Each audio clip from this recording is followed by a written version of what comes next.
Next మనం మూడో lesson చూస్తే చతుర్భుజాలను అవగాహన చేసుకోవడం, అండర్స్టాండింగ్ క్వాడ్రిలేటరల్స్. ఆ లెసన్ లో ఎక్సర్సైజ్ 3.1 చూస్తే ఇక్కడ ఫస్ట్ దాంట్లో ఇక్కడ కొన్ని పటాలు ఇవ్వబడినవి, 1 నుంచి 8 వరకు ఇక్కడ కొన్ని పటాలు అయితే ఇవ్వడం జరిగింది. ఈ క్రింది వాటి ఆధారంగా పై పటాలను వర్గీకరించండి, డివైడ్ చేయమని చెప్తున్నాడు. అంటే ఏలో చూస్తే సరళ వక్రరేఖ, అంటే ఇందులో ఏవేవి సరళ వక్రరేఖలు ఉన్నాయి, ఏవేవి సరళ సమృత వక్రరేఖలు ఉన్నాయి, ఏవి బహుభుజులు ఉన్నాయి, ఏవి కుంభాకార బహుభుజులు, ఆ విధంగా మనకు చెప్పమంటున్నాడు.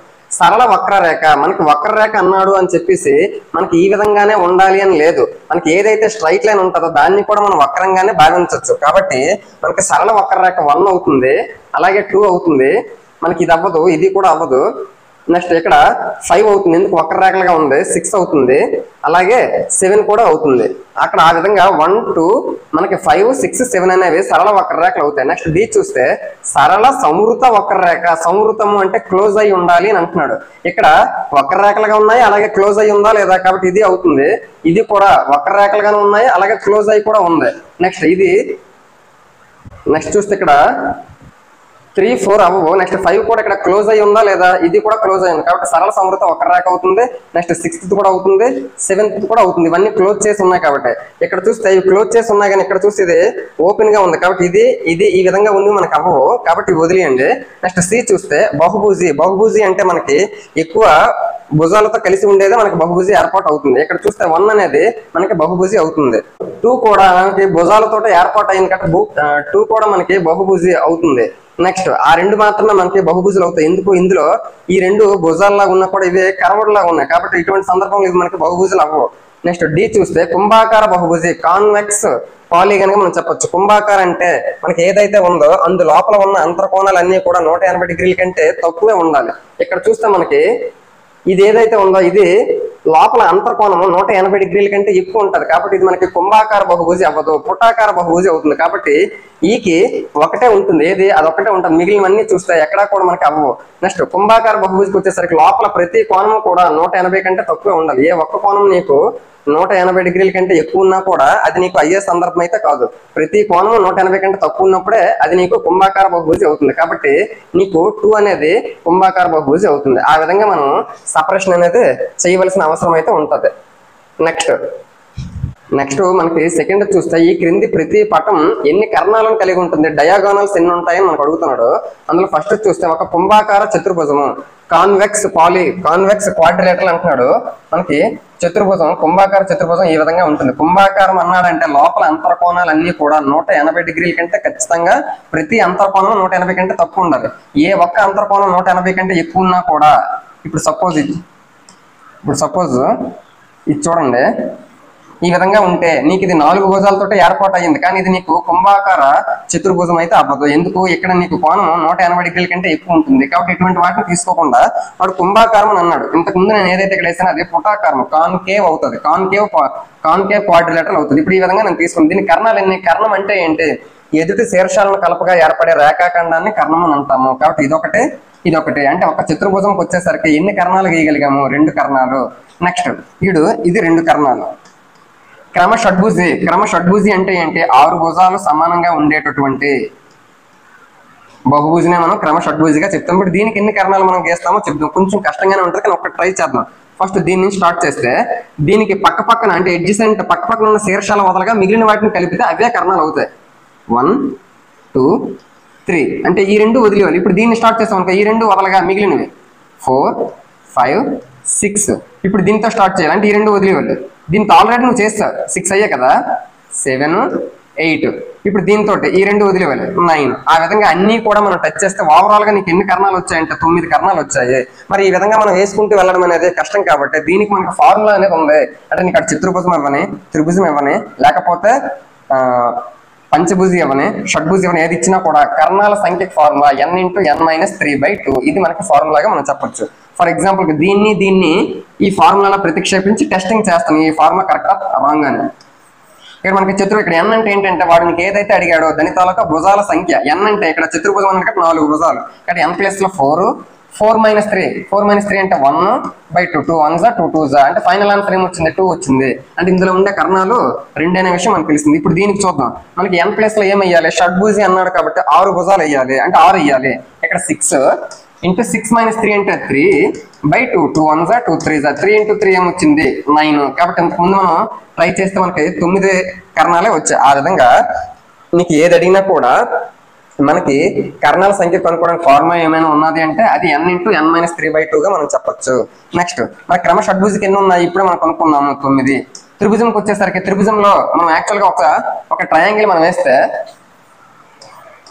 త్రిభుజంలో అసలు కర్ణాలు మనం గీయగలమా అంటే అసలు గీయలేము. ఎందుకు గీయలేము? ఈ కర్ణానికి ఈ శీర్షానికి పక్క శీర్షాలు ఏమవుతాయి? ఈ రెండు అవుతాయి. ఈ రెండు కాకుండా ఇంకా దేనికైనా నువ్వు గీయగలవు. ఇప్పుడు ఇది కర్ణం అవుతుందా? ఇది కర్ణం అవుతుందా? అవ్వదు. సపోజ్ దీనికి ఇది కర్ణం అవుతుంది, దేనికి ఏది కూడా కర్ణమయ్యే సందర్భం లేదు. కాబట్టి త్రిభుజానికి మనం కర్ణాలు గీయలేము. ఒకవేళ నీకు అది గుర్తు లేకపోతే ఈ ఫార్ములా గుర్తున్నది అనుకోండి, త్రిభుజానికి ఎన్ని భుజాలు ఉంటాయి? 3 భుజాలు. కాబట్టి n ప్లేస్ లో 3 వేయండి. 3 ఇంటూ ఇక్కడ n ప్లస్ 3 వేస్తారు అనుకోండి, 3 - 3 ఏమొస్తుంది? 0 వస్తుంది. 0/2. 0తో దేన్ని ఇంటూ చేసిన ఫైనల్ ఆన్సర్ 0 కదా వస్తుంది. కాబట్టి త్రిభుజానికి కర్ణాలు అనేవి లేవు. కాబట్టి 0గా మనం చెప్పొచ్చు. ఆ విధంగా కర్ణాలకు సంబంధించిన ఫుల్ ఇన్ఫర్మేషన్ గా మనం చెప్పుకోవచ్చు. నెక్స్ట్ చూస్తే థర్డ్ది, ఒక కుంభాకార చతుర్భుజం యొక్క అంతర్కోణాల మొత్తం ఎంత? ఈ ధర్మం కుంభాకార చతుర్భుజం కాని వాటికి కూడా వర్తిస్తుందా? ఒక కుంభాకార చతుర్భుజము అంటే ఫర్ ఎగ్జాంపుల్ కి కుంభాకారము కాన్వెక్స్ క్వాడ్రిలేటరల్ అన్నాడు. నేను ఈ విధంగా తీసుకుంటాను. ఫర్ ఎగ్జాంపుల్ కి ఇక్కడేమో 110 ఉన్నది అనుకోండి, ఇక్కడేమో 80 ఉన్నది అనుకోండి. అప్పుడు ఇది ఎంత అవుతుంది? మనకి 190 అవుతుంది. ఇది మనకి 80 అనుకోండి. 80 160 270. అప్పుడు ఇది ఎంత అవుతుంది? 270 అంటే ఆటోమేటిక్ ఇది 90 అవుతుంది. అంటే ఓవరాల్ గా ఎప్పుడూ కూడా నీకు ఏ రకమైన కుంభాకార చతుర్భుజం అయినా, అది నీకు రాంబస్ అవ్వని, సమాంతర చతుర్భుజం అవ్వని, చతురస్రం అవ్వని, ఏదైనా కూడా అది కుంభాకార చతుర్భుజం అయ్యింది అంటే, కాన్వెక్స్ క్వాడ్రిలేటరల్ అయ్యింది అంటే లోపల ఉన్న అంతర్కోణాల మొత్తము ఖచ్చితంగా 360 డిగ్రీలు ఉండాలి అని అర్థం చేసుకోవచ్చు. అంతర్కోణాల మొత్తం ఎప్పుడూ కూడా నీకు 360 డిగ్రీలే ఉంటుంది. ఈ ధర్మం కుంభాకార చతుర్భుజం కాని వాటికి వర్తిస్తుందా? కుంభాకారం కాని వాటికి అంటే పుటాకారము కాన్కేవ్. ఇప్పుడు ఫర్ ఎగ్జాంపుల్ నేను ఇప్పుడు చూస్తే దీనికి ఇంతకుముందు నేను ఈ విధంగా వేసాను. ఇప్పుడు ఇందులో చూస్తే నీకు ఇక్కడ సపోజ్ ఒక 30 ఉంది అనుకోండి, ఇక్కడ ఒక 30 ఉంది అనుకోండి, ఇప్పుడు నీకు ఇక్కడ ఒక 60 ఉంది అనుకోండి. ఇక్కడ నీకు 180 కంటే ఎక్కువ కదా, ఇది నీకు 180 కంటే ఎక్కువ అంటే ఫర్ ఎగ్జాంపుల్ 210 డిగ్రీలు ఉంది అనుకోండి. ఇప్పుడు ఇదంతా కలిపితే నీకు ఖచ్చితంగా 360 డిగ్రీలు అయితే రాదు. అంటే దీన్ని బట్టి ఏమర్థమవుతుంది? ప్రతి కుంభాకార చతుర్భుజం యొక్క అంతర్కోణాల మొత్తం 360 డిగ్రీలు కంపల్సరీగా ఉంటది. కానీ పుటాకారంకి వచ్చేసరికి ఆ విధంగా ఉండదు. కాబట్టి దాన్ని మనము లెక్కల్లోకి తీసుకోకూడదు. వీడేమంటున్నాడు? కుంభాకార చతుర్భుజం కాని వాటికి కూడా వర్తిస్తుందా అంటే వర్తించదు అనే విషయాన్ని మనం అర్థం చేసుకోవచ్చు. నెక్స్ట్ మనకి 4th చూస్తే, కింది పట్టికను పరిశీలించిన ప్రతి పటాన్ని త్రిభుజాలుగా విభజించండి, దాని నుండి అంతర్కోణాల మొత్తం రాయండి అని అంటున్నాడు. మనకి ఈ ప్రాసెస్ అంతా అవసరం లేదు. డైరెక్ట్ గా మనం మ్యాటర్ లోకి వెళ్తే నీకు అది త్రిభుజం అవ్వని, చతుర్భుజం అవ్వని, పంచభుజి అవ్వని ఏదైనా కూడా అంతర్కోణాల మొత్తం ఎల్లప్పుడూ కంపల్సరీగా n - 2 × 180 డిగ్రీస్ గా మనం చెప్పొచ్చు. ఇక్కడ వీడు కూడా దాని ప్రకారంగానే వచ్చేసాడు. మనం దాన్ని టైం వేస్ట్ చేయకుండా డైరెక్ట్ గా పాయింట్ రాసాం. ఇది దేనికి? అంతర్కోణాల మొత్తానికి ఫార్ములా. అది ఏ రకమైనటువంటి బహుభుజి అయినా కూడా, పాలిగాన్ అయినా, అంతర్కోణాల మొత్తం సమ్ ఆఫ్ ఇంటీరియర్ యాంగిల్స్ కి n - 2 × 180. ఫర్ ఎగ్జాంపుల్ నేను త్రిభుజం తీసుకుంటాను, ట్రయాంగిల్. ఇక్కడ n అంటే ఏంటంటే నీకు ఏదైతే నీకు చెప్తున్నాడో దాని తాలూకు భుజాలు. ఇప్పుడు నేను త్రిభుజం తీసుకున్న త్రిభుజానికి భుజాలు అన్ని 3 ఉంటాయి. అంటే n ప్లేస్ లో 3 వేస్తే n - 2 × 3 - 2 × 180. 3 - 2 అంటే 1, 1 - 180 అంటే 1 × 180 అంటే 180 డిగ్రీస్. త్రిభుజంలో 3 కోణాలు మొత్తం 180 డిగ్రీలే కదా, సరిపోయింది. ఒకవేళ త్రిభుజం కాకుండా చతుర్భుజానికి భుజాల సంఖ్య 4. కాబట్టి అప్పుడు నేను అంతర్కోణాల మొత్తానికి ఫార్ములా n - 2 × 180. n ప్లస్ లో 4 వేయాలి కాబట్టి 4 - 2 అంటే 2 × 180. 2 × 180 అంటే 360 డిగ్రీస్. ఇంతకుముందే చెప్పుకున్నాము, అది ఏ రకమైన చతుర్భుజం అయినా కూడా, అంటే అది రాంబస్ అవని, సమాంతర చతుర్భుజం అని ఏదైనా కూడా అంతర్కోణాల మొత్తము ఎల్లప్పుడూ 360 డిగ్రీలుగానే ఉంటుంది. కాబట్టి నువ్వు ఒకవేళ పంచభుజి చేసినా లేకపోతే షడ్భుజి చేసినా, ఏది చేసినా కూడా అంతర్కోణాల మొత్తానికి ఫార్ములా ఏమిటి అంటే n - 2 × 180 డిగ్రీస్ గా మనం చెప్పుకోవచ్చు. ఇక్కడ చూస్తే కింది ఇచ్చిన సంఖ్యలు భుజాలుగా కలిగిన కుంభాకార బహుభుజి యొక్క అంతర్కోణాల మొత్తం గురించి నువ్వు ఏం చెప్పగలవు? ఇప్పుడు నీకు చెప్తున్నాడు, ఇక్కడ ఇచ్చింది ఏంటంటున్నాడు? భుజాల సంఖ్య అని అంటున్నాడు. కాబట్టి మనకు ఫార్ములా ఏం తెలుసు? అంతర్కోణాల మొత్తానికి సమ్ ఆఫ్ ఇంటీరియర్ యాంగిల్స్ కి n - 2 × 180 డిగ్రీస్. ఇది మనకు తెలుసు. ఇప్పుడు దాని ప్రకారం భుజాల సంఖ్యలో ఫర్ ఎగ్జాంపుల్ నేను 10 తీసుకోమన్నాడు. కాబట్టి n ప్లస్ 10 తీసుకుంటా. 10 × 2 ఏమవుతుంది? 8 అవుతుంది. 8 × 180 degrees అంటే 18 × 8 1800 ఎంత అవుతుంది? 144 1444 డిగ్రీలు అవుతుందని అర్థం చేసుకోవచ్చు. అంటే 10 అన్నాడు అంటే దాని అర్థం ఏంటి? 10 అన్నాడంటే దశభుజి, 10 భుజాలు కలిగినటువంటి ఒక బహుభుజి ఉంది, దాని తాలూకా అంతర్కోణాల మొత్తం 1440 డిగ్రీలు అవుతుంది. నెక్స్ట్ ఇక్కడ చూసుకుంటే n ఇచ్చాడు, మనకి అది ఫార్ములా మనకి ఇచ్చాడు అనమాట. అంటే n అనేది తీసుకోమని చెప్తున్నాడు. ఫర్ ఎగ్జాంపుల్ 8 అష్టభుజి ఇస్తే అంటే 8 భుజాలు కలిగినటువంటి ఒక బహుభుజి యొక్క అంతర్కోణాల మొత్తానికి ఫార్ములా ఏంటి? n ప్లేస్ లో 8 ఇవ్వాలి. n ప్లేస్ లో 8 వేస్తే 8 - 2 ఏమో 6 అవుతుంది. 6 × 180 18,108 కాబట్టి 1080 డిగ్రీలు అవుతుంది. అంటే నీకు ఏ విధంగా అడుగుతాడు అంటే 8 భుజాలు కలిగినటువంటి ఒక బహుభుజి యొక్క అంతర్కోణాల మొత్తం ఎంత అని అడుగుతాడు. అంతర్కోణాల మొత్తానికి ఫార్ములా n - 2 × 180. వాడు 8 భుజాలు కలిగిన లేదా అష్టభుజి ఆ విధంగా ఇచ్చిన n ప్లేస్ లో 8 వేయాలి. n ప్లేస్ లో 8 వేస్తే 8 - 2 6 అవుతుంది. 6 × 180 1080 డిగ్రీస్ అనే విషయాన్ని మనం అర్థం చేసుకోవాలి.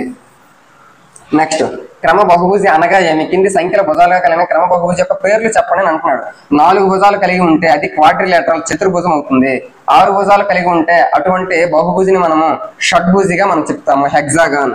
3 భుజాలు కలిగినటువంటి దాన్ని త్రిభుజము, ట్రయాంగిల్ గా మనం చెప్తాము. ఇది అయిపోయింది. నెక్స్ట్ కింది పటాల నుంచి కోణం యొక్క కొలతలను చూడండి అని అంటున్నాడు. మనం ఇప్పుడు ఇది చెయ్యాలి అంటే ముందు మన మైండ్ లో ఒకటే రావాలి. త్రిభుజం అయితే 3 కోణాల మొత్తము, అంతరంలో ఉండేటటువంటి 3 కోణాల మొత్తం 180 డిగ్రీలు. చతుర్భుజం అయితే అంతరంలో ఉండే 3 కోణాల మొత్తం 360 డిగ్రీలు. ఆ పాయింట్ గుర్తుంటే చాలు. ఇప్పుడు ఇక్కడ చూస్తే నీకు ఇక్కడ లంబకోణం అనేది ఇచ్చాడు. ఇటువైపు లంబకోణం అయిందంటే ఇటువైపు లంబకోణం అంటే 90 డిగ్రీస్. ఇది 90, ఇదేమో 60, ఇదేమో 70. మరి ఇది x ఇచ్చాడు కాబట్టి ఇది ఎంత అవుతుంది? 90 60 150 150 70 220. మనకి మొత్తం కలిపితే 360 అవ్వాలి. అందులో ఈ 3 కోణాలు 220 తీసిస్తే మిగిలిందే కదా మనకి x వాల్యూ అవుతుంది. 360 నుంచి 220 తీస్తే 140 డిగ్రీలు. కాబట్టి x వాల్యూ 140 డిగ్రీస్ గా మనం చెప్పొచ్చు. నెక్స్ట్ ఇది కూడా సేమ్ అంతే. 50 ఇచ్చాడు, 130 ఇచ్చాడు, 120 ఇచ్చాడు. 130 120 ఎంత? 250. 250 × 50 ఎంత? 300. టోటల్ గా 4 కోణాలు మొత్తం 360 అవ్వాలి. 360లో ఈ 3 కలిపితేనే 300 అయిపోయింది అంటే ఆటోమేటిక్ ఇది 60 డిగ్రీస్ గా మనం చెప్పొచ్చు. ఆ విధంగా మిగిలినవి కూడా మీరు ట్రై చేయండి. నెక్స్ట్ మనకి మోస్ట్ ఇంపార్టెంట్ బిట్స్ గా మనం ఈ రెండింటిని కూడా చెప్పుకోవచ్చు. నీకు డైరెక్ట్ గా ఇవ్వకుండా ఇండైరెక్ట్ గా ఇచ్చాడు, నువ్వు అది అర్థం చేసుకోవాలి. ఇక్కడేమో x ఇచ్చాడు, ఇక్కడ కూడా x ఇచ్చాడు. ఇదేమో 30, ఇటువైపు ఏమో 70 ఇచ్చాడు, ఇటువైపు ఏమో 60 ఇచ్చాడు. నీకు ఎక్స్టీరియర్ యాంగిల్స్ బాహ్య కోణాలు ఇచ్చాడు. నువ్వు ఇప్పుడు అంతర్ కోణాలు కనుక్కొని x వాల్యూస్ కనుక్కోవాలి. నీకు ఇక్కడ ఏమిటి ఏర్పాటు అయింది? 4 భుజాలు 1 2 3 4. ఈ విధంగా చూస్తే ఇక్కడ ఒక కోణము, ఇదొక కోణము, ఇదొక కోణము, ఇదొకటి, ఇదొకటి, ఇదొకటి, మొత్తం ఎన్ని కోణాలు ఏర్పాటయ్యాయి? 5 కోణాలు ఏర్పాటయ్యాయి. 5 కోణాలు ఏర్పాటయ్యాయి అంటే ఇది ఏమిటి అవుతుంది? పంచభుజి అవుతుంది. నీకు వెంటనే ఒకటి గుర్తుకు రావాలి. పంచభుజి అయినటువంటి అందులోని అంతర్కోణాల మొత్తం ఫార్ములా ఏంటి? n - 2 × 180. ఇది మనకు తెలుసు. ఇప్పుడు n ప్లేస్ లో ఏం వేయాలి? 5 వేయాలి. ఎందుకు? పంచభుజి 5 భుజాలు కాబట్టి 5 - 2 3 అవుతుంది. 3 × 180 540 అవుతుంది. అంటే ఓవరాల్ గా ఈ అంతరంలో లోపల ఉండే కోణాలన్నీ కలిపితే 540 అవ్వాలి. ఆ విషయం మీకు తెలిస్తే ఈజీగా చేయొచ్చు. ఇక్కడ 30 అయిపోయింది. ఈ రెండు ఎక్స్లు అలా ఉంచండి. ఇప్పుడు నువ్వు కరెక్ట్ గా చూస్తే ఇటువైపు బయట 70 ఉంది, ఇటువైపు బయట 60 ఉంది. నీకు ఒక దాని మీద పూర్తిగా ఉండే కోణం 180 డిగ్రీస్ అవునా కాదా? సరళ రేఖ మీద. అందులో ఇటువైపు నీకు 60 ఇచ్చాడంటే ఆటోమేటిక్ ఇటువైపు 120 అవుతుంది. అంటే ఈ లోపల ఉండేదంతా నాకు తెలిసిపోయింది, ఇదంతా ఇదే 120. సేమ్ ఇటువైపు బయటది 70 ఇచ్చాడంటే ఈ లోపల ఉండేది ఎంత అవుతుంది? 110. ఆ విషయాలన్నీ నాకు తెలిసిపోయాయి. ఇప్పుడు ఇది 30, ఇది 110, ఇది 120. ఓవరాల్ గా 30 ప్లస్ 110 120 ప్లస్ ఈ లోపల ఉండేది ఇదే x, ఇది x ప్లస్ x. ఇదంతా కలిపితే నీకు 540 అవ్వాలి. ఎందుకు? ఇది పంచభుజి కాబట్టి 540 డిగ్రీలు. ఇప్పుడు 10 30 110 140 140 120 ఎంత అవుతుంది? 260. 2x = 540లో నుంచి 260 మైనస్ చేయాలి. అటు వెళ్తే మైనస్ అవుతుంది. ఇప్పుడు 2x = 540లో నుంచి 260 తీస్తే ఎంత అవుతుంది మనకి? 280 అవుతుంది. therefore 2 1s 2 140s అంటే x = 140 డిగ్రీస్ అవుతుంది.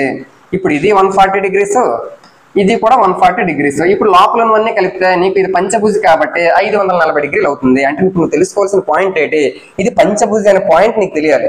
పాయింట్ తెలిస్తే నీకు అంతరంలో అంతర్కోణాల మొత్తం ఎంతో నీకు తెలుస్తుంది. అంతర్కోణాల మొత్తం ఎంత తెలిసింది? 540 అని తెలిసింది. ఓహో, లోపల ఉన్న కోణాలు అన్ని కలిపితే 540 అవ్వాలి. నా దగ్గర ఏ కోణాలు ఉన్నాయి? నీకు డైరెక్ట్ గా ఇక్కడ ఇవ్వకుండా బయట వైపు కోణాలు ఇచ్చాడు, మరి లోపల వైపు కొనుక్కోలేవా? ఒక సరళ రేఖ మీద ఈ విధంగా నీకు 120 ఉంటే ఈ లోపలది 60 అవుతుంది. ఎందుకు? సరళ రేఖ మీద కోణం ఏమో 180 డిగ్రీలు అవుతుంది. ఆ పాయింట్ నీకు తెలిస్తే ఇది ఈజీగా చేయొచ్చు. నెక్స్ట్ ఈ బిట్ చూస్తే మనకి ఎన్ని భుజాలు ఉన్నాయి? 1 2 3 4 5 5 భుజాలు ఉన్నాయి. అలాగే అన్ని కూడా నీకు ఈ విధంగా ఇచ్చాడు. ఆ విధంగా ఇచ్చాడంటే అన్ని భుజాలు కూడా సమానం అని. కాబట్టి ఇప్పుడు ఇందు లోపల ఉండేటటువంటి కోణాలు ఎంతో నువ్వు కనుక్కోమంటున్నాడు. ఇది 5 భుజాలు కదా, 5 భుజాలు అంటే పంచభుజి. ఇప్పుడే కొనుక్కున్నాం. 5 భుజాలు కలిగినటువంటి పంచభుజికి అంతర్కోణాలు మొత్తం 540 డిగ్రీలు అని. అవునా కదా? అంటే ప్రతిది కూడా నువ్వు ఎక్స్ అని అనుకున్నాడు. అంటే అంతరంలో ఉన్న కోణాలు అన్ని కలిపితే 5x అవుతుంది. 5x కదా, 5x = 540 డిగ్రీస్ అవ్వాలి. ఇప్పుడు x = 5 1 5 108 108 డిగ్రీలు. ప్రతి కోణము కూడా 108 డిగ్రీలు అయితే పంచభుజి అనేది మొత్తం కలిపితే 540 డిగ్రీలు అవుతుంది. కాబట్టి x వాల్యూ 108 డిగ్రీలుగా మనం చెప్పుకోవచ్చు. నెక్స్ట్ మోస్ట్ ఇంపార్టెంట్ క్వశ్చన్స్ గా చెప్పుకోవచ్చు. ఇక్కడ మనకి ఒక ట్రయాంగిల్ లాంటిది ఇచ్చాడు. అందులో x డిగ్రీస్ బయట ఇచ్చాడు, ఇక్కడ y డిగ్రీస్ బయట ఇచ్చాడు, ఇక్కడ z డిగ్రీస్ బయట అనేది ఇచ్చాడు. మనకి x + y + z ఏమో కనుక్కోమంటున్నాడు. మనకి తెలిసింది ఒకటే, ఏంటి? త్రిభుజంలో అంతర్కోణాలు మొత్తం 180 డిగ్రీలు. ఆ పాయింట్ మనకు తెలుసు. ఇప్పుడు చూస్తే లోపల ఇది 90 అంటున్నాడు, ఇది 30 అంటున్నాడు. మరి ఇది ఎంత అవుతుంది? ఇది ఎంత అవుతుంది అంటే 90 30 120 అయిపోయింది. మొత్తం 180లో ఇది 120 అయిపోయిందంట. ఇది 60 డిగ్రీలు అవుతుంది. అప్పుడే కదా నీకు 180 అవుతుంది. నాకు తెలిసింది. ఇప్పుడు x తెలియాలి, y తెలియాలి, z తెలియాలి. ఇప్పుడు నేను ఒకటే చెప్పాను. ఏం చెప్పాను? సరళ రేఖ మీద ఇది 110 డిగ్రీలు అయితే ఇది 70 డిగ్రీలు అవుతుంది. అంటే సరళ రేఖ మీద కోణము 180 డిగ్రీలు ఉంటుంది. కాబట్టి ఈ సరళ రేఖ మీద నీకు ఇది 90 అయిందంటే ఇటువైపు కూడా నీకు 90 కదా అవ్వాలి. మొత్తం 180కి సెట్ అవ్వాలి. ఇది 90 అయింది కాబట్టి x కూడా 90 అవుతుంది. నెక్స్ట్ ఇదంతా కలిపితే నీకు 180 అవ్వాలి. అందులో ఇది 60 అయిపోయిందంటే y ఏమో 120.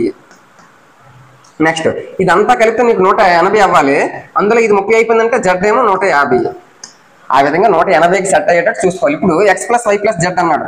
x ఏమో 90, y ఏమో 120, z ఏమో 150. ఇప్పుడు ఇదంతా కలిపి ఎంత వస్తుంది? 0 9 2 11 11 5 6 16 6 1 360 డిగ్రీస్ అనేది x + y + z అనేది వచ్చింది. ఇది ఫస్ట్ క్వశ్చన్. నెక్స్ట్ ఇది చూస్తే మనకి ఇక్కడ చూస్తే మనకి లోపల ఉండేది చతుర్భుజం అనే విషయం మనకు అర్థమైంది. ఎందుకు? 4 భుజాలు ఉన్నాయి కాబట్టి. చతుర్భుజంలో అంతర్కోణాలు మొత్తం 360 డిగ్రీలు. ఆ పాయింట్ తెలిస్తే ఈజీగా చేయొచ్చు. మొత్తం 360 డిగ్రీలు. ఇక్కడ లోపల ముందు ఎన్ని చూద్దాం. 120 80 200 240 260 360లో 260 కంప్లీట్ అయిపోయిందంటే ఇంకా 100 డిగ్రీలు మిగిలింది. ఆ 100 ఇదే కదా అవుతుంది. ఇప్పుడు నీకు అడిగింది x + y + z + w. కాబట్టి x కావాలంటే ఇదంతా కలిపితే నీకు 180 అవ్వాలి. 180లో ఈ లోపల ఉన్నది 120 అయిపోయిందంటే x ఎంత అవుతుంది? నీకు x ఎంత అవుతుందంటే 60 డిగ్రీలు అవుతుంది. ఎందుకు? ఇదంతా కలిపితే 180 అవ్వాలి. నెక్స్ట్ ఇదంతా కలిపితే 180 కదా అవ్వాలి. ఆల్రెడీ y ఈ లోపల ఉన్నది 80 అయిపోయిందంటే ఈ బయట ఉన్న y ఏమో 100 అవ్వాలి. అప్పుడే కదా 180 అవుతుంది. నెక్స్ట్ ఇదంతా కలిపితే నీకు 180 అవ్వాలి. అందులో లోపల 60 అయిపోయిందంటే బయట z ఏమో 120 అవ్వాలి. నెక్స్ట్ ఇక్కడ మొత్తం ఇదంతా కలిపితే నీకు 180 అవ్వాలి. లోపల ఆల్రెడీ 100 అయిపోయింది అంటే బయట w ఏమో 80 అవ్వాలి. ఆ విధంగా x y z w కనుక్కున్నాం. ప్లస్ చేయమన్నాడు. x 60, y ఏమో 100, ఎంత అయిందో 160, z ఏమో 120, 160 120 280, 280 w ఏమో 80, 280 80 360 డిగ్రీలు. ఆ విధంగా మనకి x + y + z + w ఏమో చేయాలి. ఇప్పుడు నువ్వు గమనిస్తే ఇందులో గానీ బాహ్య కోణాలు మొత్తం ఇక్కడ చూస్తే ఇక్కడ బాహ్య కోణం ఇచ్చాడు. ఈ x + y + z ఏమో బాహ్య కోణాలు. అంటే x y z బాహ్య కోణాలు. ఇక్కడ కూడా x y z w ఇవి కూడా బాహ్య కోణాలు. ఇక్కడ 360 డిగ్రీల బాహ్య కోణాలు మొత్తం వచ్చింది. ఇక్కడ కూడా 360 డిగ్రీల బాహ్య కోణం వచ్చింది. అంటే దీన్ని బట్టి ఏమర్థమైంది? ఒక పాయింట్ మనకు తెలియాలి. అది ఏ రకమైనటువంటి బహుభుజి అయినా బాహ్య కోణాల మొత్తము, ఏ రకమైన బహుభుజులైన బాహ్య కోణాల మొత్తము ఎల్లప్పుడూ 360 డిగ్రీలు ఉంటుంది.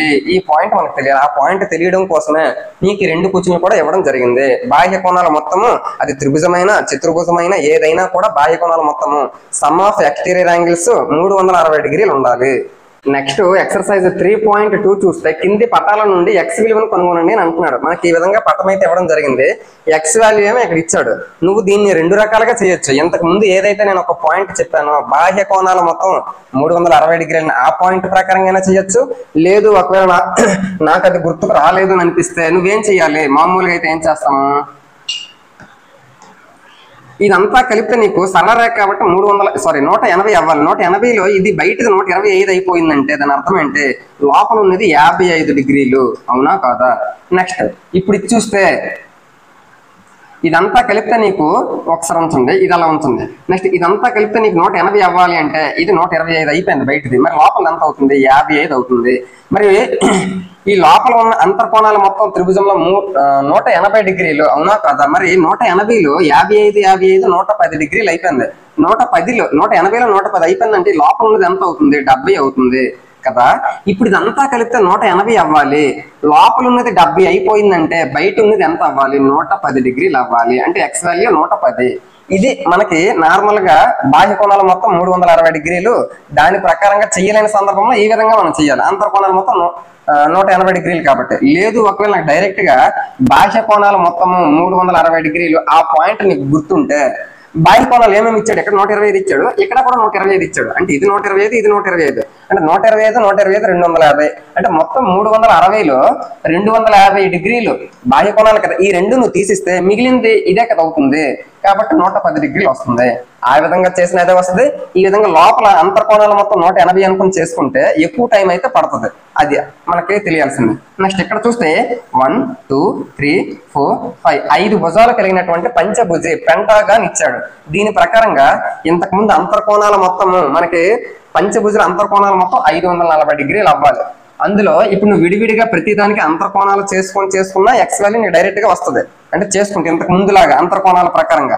లేదు ఒకవేళ దీన్ని నేను బాహ్య కోణాలు మొత్తం 360 డిగ్రీలు, అందులో ఎన్ని అయితే బాహ్య కోణాలు ఇచ్చాడో దాని అంతటి మైనస్ చేస్తే మిగిలిందా కదా ఎక్స్. కాబట్టి ఇప్పుడు బాహ్య కోణాలు ఏవేవి ఇచ్చాడో చూడాలి. ఇక్కడ 70 ఇచ్చాడు, ఇక్కడ ఎక్స్ ఇచ్చాడు, ఇదే కనుక్కోవాలి. ఇక్కడ 60 ఇచ్చాడు, ఇక్కడ ఏమీ ఇవ్వలేదు అంటే ఇక్కడ చూసావా నీకు ఈ విధంగా అన్నాడు అంటే దీని అర్థం ఏంటి, లంబకోణం అనే కదా. కాబట్టి ఇది 90 డిగ్రీస్ బాహ్య కోణం. ఇక్కడ కూడా నీకు ఏమీ ఇవ్వలేదంటే ఇది కూడా బయటదేనే, ఇది కూడా 90 డిగ్రీస్. ఇప్పుడు పంచభుజి అన్నావు అంటే 5 బాహ్య కోణాలు ఉండాలి. ఇప్పుడు ఉన్నాయో చూడు, 1 2 3 4 5 5 బాహ్య కోణాలు ఉన్నాయి. 5 బాహ్య కోణాలు 4 బాహ్య కోణాలు నీకు తెలుసు. కాబట్టి మొత్తం 360లో నుంచి ఈ 4ని తీసిస్తే మిగిలిందే కదా ఎక్స్ అవుతుంది. చూడండి 90 90 180 180 60 200 180 240 240 70 310 డిగ్రీలు. 310 డిగ్రీలు మైనస్ చేసిస్తే లాస్ట్ లో మిగిలింది ఏంటి, 50 డిగ్రీలు మిగులుతుంది. ఆ 50 డిగ్రీలు కదా ఈ బాహ్య కోణం అవుతుంది. ఆ విధంగా మనం బాహ్య కోణాలు మొత్తం 360 డిగ్రీలు.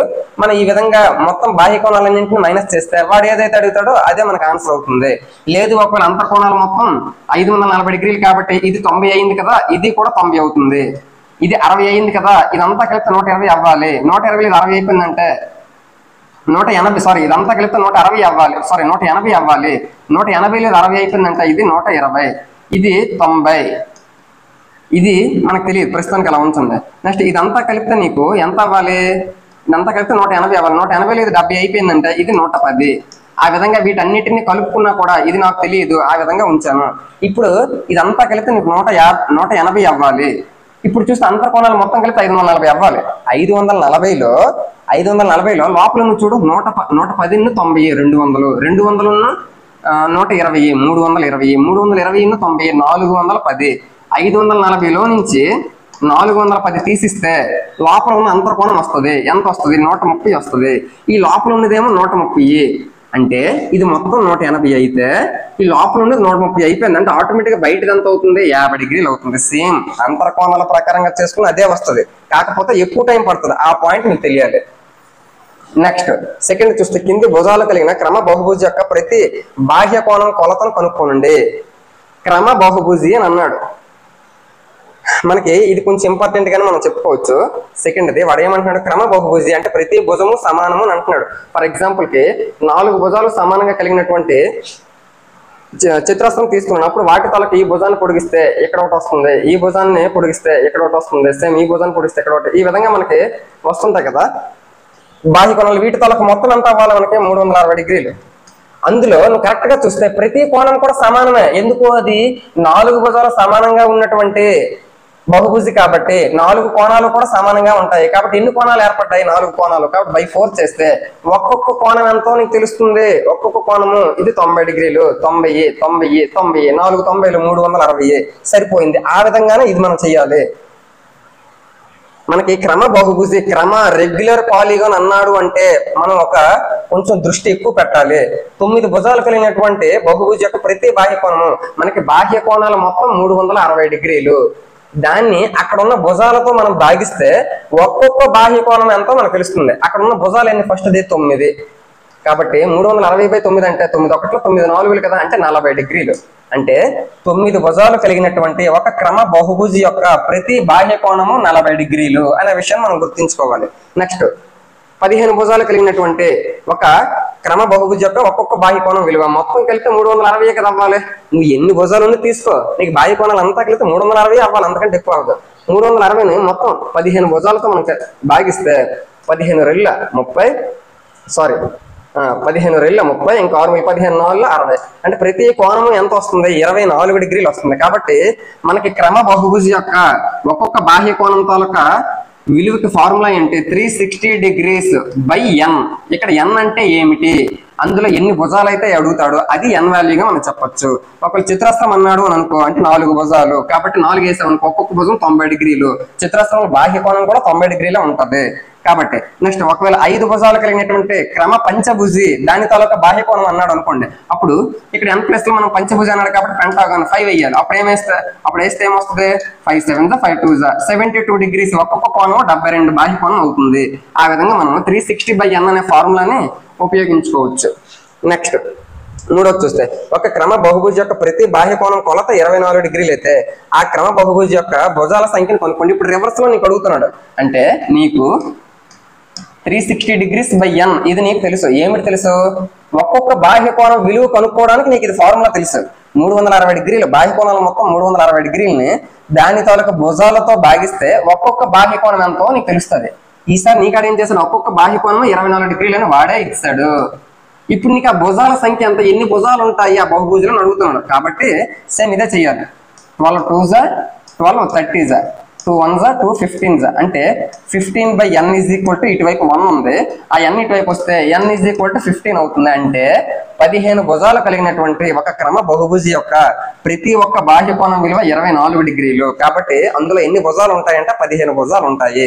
ఆ పాయింట్ నువ్వు గమనించాలి. నెక్స్ట్ 4వది ఒక క్రమ బహుభుజి యొక్క ప్రతి అంతర్కోణం కొలత 165 డిగ్రీలు అయినా అది ఎన్ని భుజాలను కలిగి ఉంటుంది? మనకి ఒక క్రమ బహుభుజి యొక్క ప్రతి అంతర్కోణం విలువ 165 డిగ్రీలైనా అది ఎన్ని భుజాలను కలిగి ఉంటుంది? మనకి అంతర్కోణాల మొత్తానికి ఫార్ములా ఏంటి? n - 2 × 180 degrees. అవునా కాదా? ఇది అంతర్కోణాల మొత్తానికి ఫార్ములా. దీనిని మనం ఆ భుజాలతో భాగిస్తే ఒక్కొక్క అంతర్కోణం విలువ ఎంతో మనకు తెలుస్తుంది. క్రమ బహుభుజి యొక్క అంతర్కోణాల మొత్తానికి ఫార్ములా n - 2 × 180 డిగ్రీస్. దాన్ని భుజాలతో భాగిస్తే ఒక్కొక్క అంతర్కోణం ఎంతో తెలుస్తుంది. ఫర్ ఎగ్జాంపుల్ నేను మీకు ఈ ఫార్ములా అర్థం అవడం కోసం నేను ఒక క్రమ బహుభుజి అయినటువంటి సమబాహు త్రిభుజాన్ని తీసుకున్నాను. అంటే 3 భుజాలు సమానం కాబట్టి 3 భుజాలు సమానమైన ఒక్కొక్క 60 డిగ్రీలు రావాలి. నువ్వు ఈ ఫార్ములా ప్రకారం ఉపయోగిస్తే 60 డిగ్రీలు వస్తుందో రాలేదో చూద్దాం. n - 2 × 180. n అంటే 3 భుజాలు కాబట్టి 3 - 2 అంటే 1 1 × 180 అంటే 180 బై n అంటే 3 కదా, 3 1 360 అంటే నీకు 60 అనేది వచ్చిందా లేదా అంటే దీన్ని బట్టి ఏమర్థమైంది? నీకు n - 2 × 180 దేనికి సంబంధించింది? అంతర్కోణాల మొత్తానికి సంబంధించింది. వాడు నీకు క్రమ బహుభుజి అన్నాడు అంటే దాన్ని n తో భాగిస్తే ఒక్కొక్క అంతర్కోణం ఎంతో ఇప్పుడు నీకు తెలిసింది. సేమ్ ఒకవేళ చిత్రాస్త్రము 4 భుజాలు కలిగినటువంటి చిత్రాస్త్రాన్ని నువ్వు తీసుకున్నా లోపల 90 డిగ్రీలు నాకు తెలుసు. ఇదే ఫార్ములా నాకు ఉపయోగిస్తే 90 డిగ్రీలు వస్తుందా రావట్లేదో చూద్దాం. ప్రతి కోణం 90 కదా, సరిపోయింది. కాబట్టి n ప్లేస్ లో నేను భుజాల సంఖ్య 4 ఉపయోగిస్తే 4 - 2 2 2 × 180 360 బై ఇక్కడ n అంటే 4 4 1 4 90 కాబట్టి 90 డిగ్రీలు ఇక్కడ వచ్చింది. ప్రతి కోణము 90 కదా. అంటే ఒక క్రమ బహుభుజి యొక్క ప్రతి అంతర్కోణం విలువ తెలుసుకోవడానికి నీకు కావలసిన ఫార్ములా ఏంటి? n - 2 × 180 degrees by n. ఇది నీకు కావాల్సిన ఫార్ములా. ఇప్పుడు నువ్వు క్వశ్చన్ లోకి వస్తే ఒక క్రమ బహుభుజి యొక్క ప్రతి అంతర్కోణం 165 డిగ్రీలని వాడే ఇచ్చాడు. ఎన్ని భుజాలు ఉంటాయి n వాల్యూని కొనుక్కోమంటున్నాడు. అంతర్కోణం ఎంతో ఆడే ఇచ్చేసాడు. ఎంత? 165 అంటున్నాడు. ఇప్పుడు నీకు వాడే అడుగుతున్నాడు ఎన్ని భుజాలు ఉంటాయి అంటే n వాల్యూ ఎంత చెప్పు అని అంటున్నాడు. ఇప్పుడు చూస్తే నీకు ఇది 15 తోటి 15 1 15 1 నెక్స్ట్ 15 తోటి 15 1 15 2 12 టైమ్స్ పోయింది. ఇప్పుడు ఇక్కడ n - 2 × 12 that is equal to 11n. Next 12 into n, 12n minus 12 2 is 24, that is equal to 11n. 11n ఇటు వస్తే మైనస్ అవుతుంది కాబట్టి 12n లో నుంచి 11n మైనస్ చేస్తే n మైనస్ 24 అటు వెళ్తే ప్లస్ 24 అవుతుంది. 24 అంటే భుజాల సంఖ్య ఎంత వచ్చింది? 24 వచ్చింది. అంటే 24 భుజాలు కలిగినటువంటి ఒక క్రమ బహుభుజి యొక్క ప్రతి అంతర్కోణము 165 డిగ్రీలు అవుతుంది. ఆ విషయాన్ని మనం గమనించుకోవాలి. నెక్స్ట్ 5th చూస్తే ప్రతి బాహ్య కోణం కొలత 22 డిగ్రీలు ఉండినట్లు క్రమ బహుభుజి ఉండుట సాధ్యమేనా అని అంటున్నాడు. మనకి బాహ్య కోణాల మొత్తానికి ఫార్ములా ఏంటి? 360. అంటే క్రమ బహుభుజి యొక్క బాహ్య కోణాల మొత్తానికి ఒక్కొక్క బాహ్య కోణం తెలుసుకోవడానికి 360 degrees by n. ఇది కదా మనకు కావాల్సిందే. అది ఒక్కొక్క బాహ్య కోణం 22 డిగ్రీలు అవ్వాలి అని అంటున్నాడు. ఈ విధంగా అయినట్టు మనం n వాల్యూ కనుక్కోగలమా? బహుభుజి ఉండడం సాధ్యమేనా అంటే n వాల్యూ మనం కనుక్కోగలమా? అది 5 భుజాల 6 భుజాలు మనకు అనవసరం, కానీ n వాల్యూ మనకు కావాలి. n వాల్యూ వచ్చే సందర్భం అసలు ఇక్కడ ఉన్నదా లేదా చూద్దాం. 2 తోటి 2 11s 2 180s అంటే 180 అనేది 11 తో డివైడ్ అవుతుందా? 11 తో డివైడ్ అవ్వదు. కాబట్టి n వాల్యూని మనం ఎగ్జాక్ట్ గా కనుక్కోలేము. ఎగ్జాక్ట్ గా ఇప్పుడు 2.5 వచ్చింది అనుకో ఆన్సర్. 2.5 అనేది అసలు భుజాల్లో ఉంటుందా? ఉంటే 2 భుజాలు ఉంటాయి, లేకపోతే 3 భుజాలు ఉంటాయి, లేకపోతే 5 భుజాలు ఉంటాయి. అంతేగాని 5.5 7.5 ఆ విధంగా మనకు రాదు కదా. కాబట్టి పాయింట్స్ లో ఎప్పుడు వచ్చినా అక్కడ n వాల్యూ పాయింట్స్ లో వచ్చింది అంటే అక్కడ నువ్వు క్రమ బహుభుజిని ఏర్పాటు చేయలేవు అనే విషయాన్ని అర్థం చేసుకోవచ్చు. కాబట్టి ఏర్పాటు చేయలేవు. నెక్స్ట్ ఈ కోణం క్రమ బహుభుజి యొక్క అంతర్కోణం అవుతుందా? ఎందువల్ల? ఈ కోణం అంటే 22 డిగ్రీలే. ఆ 22 డిగ్రీలే క్రమ బహుభుజి యొక్క అంతర్కోణం అవుతుందా? మనం అంతర్కోణం ఒక్కొక్క అంతర్కోణానికి ఫార్ములాకి ఏం చెప్పుకున్నాము? n - 2 into 180 degrees. ఇది మనం ఏం చెప్పుకున్నాము? క్రమ బహుభుజి యొక్క అంతర్కోణాల మొత్తానికి ఫార్ములా. దాన్ని n తో భాగిస్తే అది 22 డిగ్రీలు అయ్యే అవకాశం ఉందా అని అడుగుతున్నాం మనకి. ఇప్పుడు చూస్తే సేమ్ ఇప్పుడు కూడా 2 11s 2 90s 90/11. ఇప్పుడు n ఇటువైపు వెళ్ళింది అనుకోండి, 11 ఏమో ఇటువైపు వస్తే డివైడ్ అవుతుంది. అంటే 90ని 11 తో డివైడ్ చేయగలమా? పాయింట్స్ లో వస్తుంది. కాబట్టి ఎట్టి పరిస్థితుల్లోనూ దాన్ని డివైడ్ చేయలేము. కాబట్టి n వాల్యూ ఎగ్జాక్ట్ గా కనుక్కోలేము. కాబట్టి ఇక్కడ అంతర్కోణం ఉండేటటువంటి అవకాశం ఉన్నదా అంటే లేదు అనే విషయాన్ని మనం చెప్పొచ్చు. అంటే 22 డిగ్రీలు ఏ బహుభుజి తాలూకా అంతర్కోణం కూడా అయ్యే అవకాశం లేదు. ఆ విషయాన్ని మనం చెప్పాలి. Next 6th most important questions గా వీటన్నిటిని మనం చెప్పుకోవచ్చు. ఫస్ట్ 6th లో ఫస్ట్ది ఒక క్రమ బహుభుజికి సాధ్యమయ్యే కనిష్ట అంతర్కోణం కొలత ఎంత? అంటే ఒక క్రమ బహుభుజి యొక్క సాధ్యమయ్యే కనిష్ట అంతర్కోణము. సపోజ్ నేను ట్రయాంగిల్ తీసుకున్నాను. అన్నిటికంటే చిన్నది ఏదైనా ఉన్నది అంటే బహుభుజిలో అది ట్రయాంగిల్ అవుతుంది. సమబాహు త్రిభుజము క్రమ బహుభుజి అన్నాడు కాబట్టి క్రమ అంటే రెగ్యులర్, అన్ని భుజాలు సమానంగా ఉండాలి. అన్ని భుజాలు సమానంగా ఉండి బహుభుజి అయింది ఏదైనా ఉన్నదంటే అది మనకి త్రిభుజం అవుతుంది, చిన్నది. ఒకవేళ 2 భుజాలతో నువ్వు బహుభుజిని ఏర్పాటు చేయొచ్చా? ఏర్పాటు చేయలేవు. కాబట్టి 2 భుజాలతో ఏర్పాటు చేయలేము. అంటే ఒక క్రమ బహుభుజి అవ్వాలి అంటే కనీసం 3 సమాన భుజాలు ఉండాలి. 3 సమాన భుజాలు ఉండేది ఏమిటి? త్రిభుజము. కాబట్టి వీడేమంటున్నాడు? సాధ్యమే కనిష్ట అంతర్కోణం కొలత ఎంత? దీంట్లో కనిష్టంగా అంతర్కోణం ఎంత ఉంటుంది? 60 డిగ్రీలు ఉంటుంది.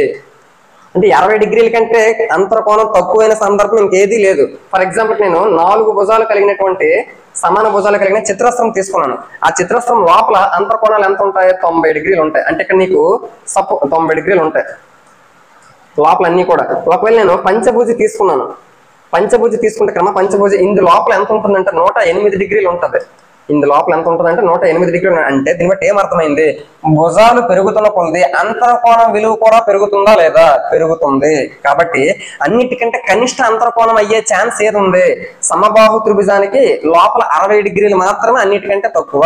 కాబట్టి 22 డిగ్రీలు ఎంతకు అన్నాడు చూసావా? నువ్వు ఏ రకమైన బహుభుజికైనా అంతర్కోణం 22 డిగ్రీలు అయ్యే ఛాన్స్ లేదు. ఎందుకు లేదు? అన్నిటికంటే లీస్ట్ కనిష్ట కోణము లీస్ట్ వాల్యూ 60 డిగ్రీలు. కాబట్టి 60 కంటే తక్కువ ఇంకేది లేదు. కాబట్టి మనకి అన్నిటికంటే కనిష్ట అంతర్కోణం విలువ ఎంత అంటే మనకి 60 డిగ్రీలుగా మనం చెప్పొచ్చు. సమబాహు త్రిభుజానికి అది అవుతుంది.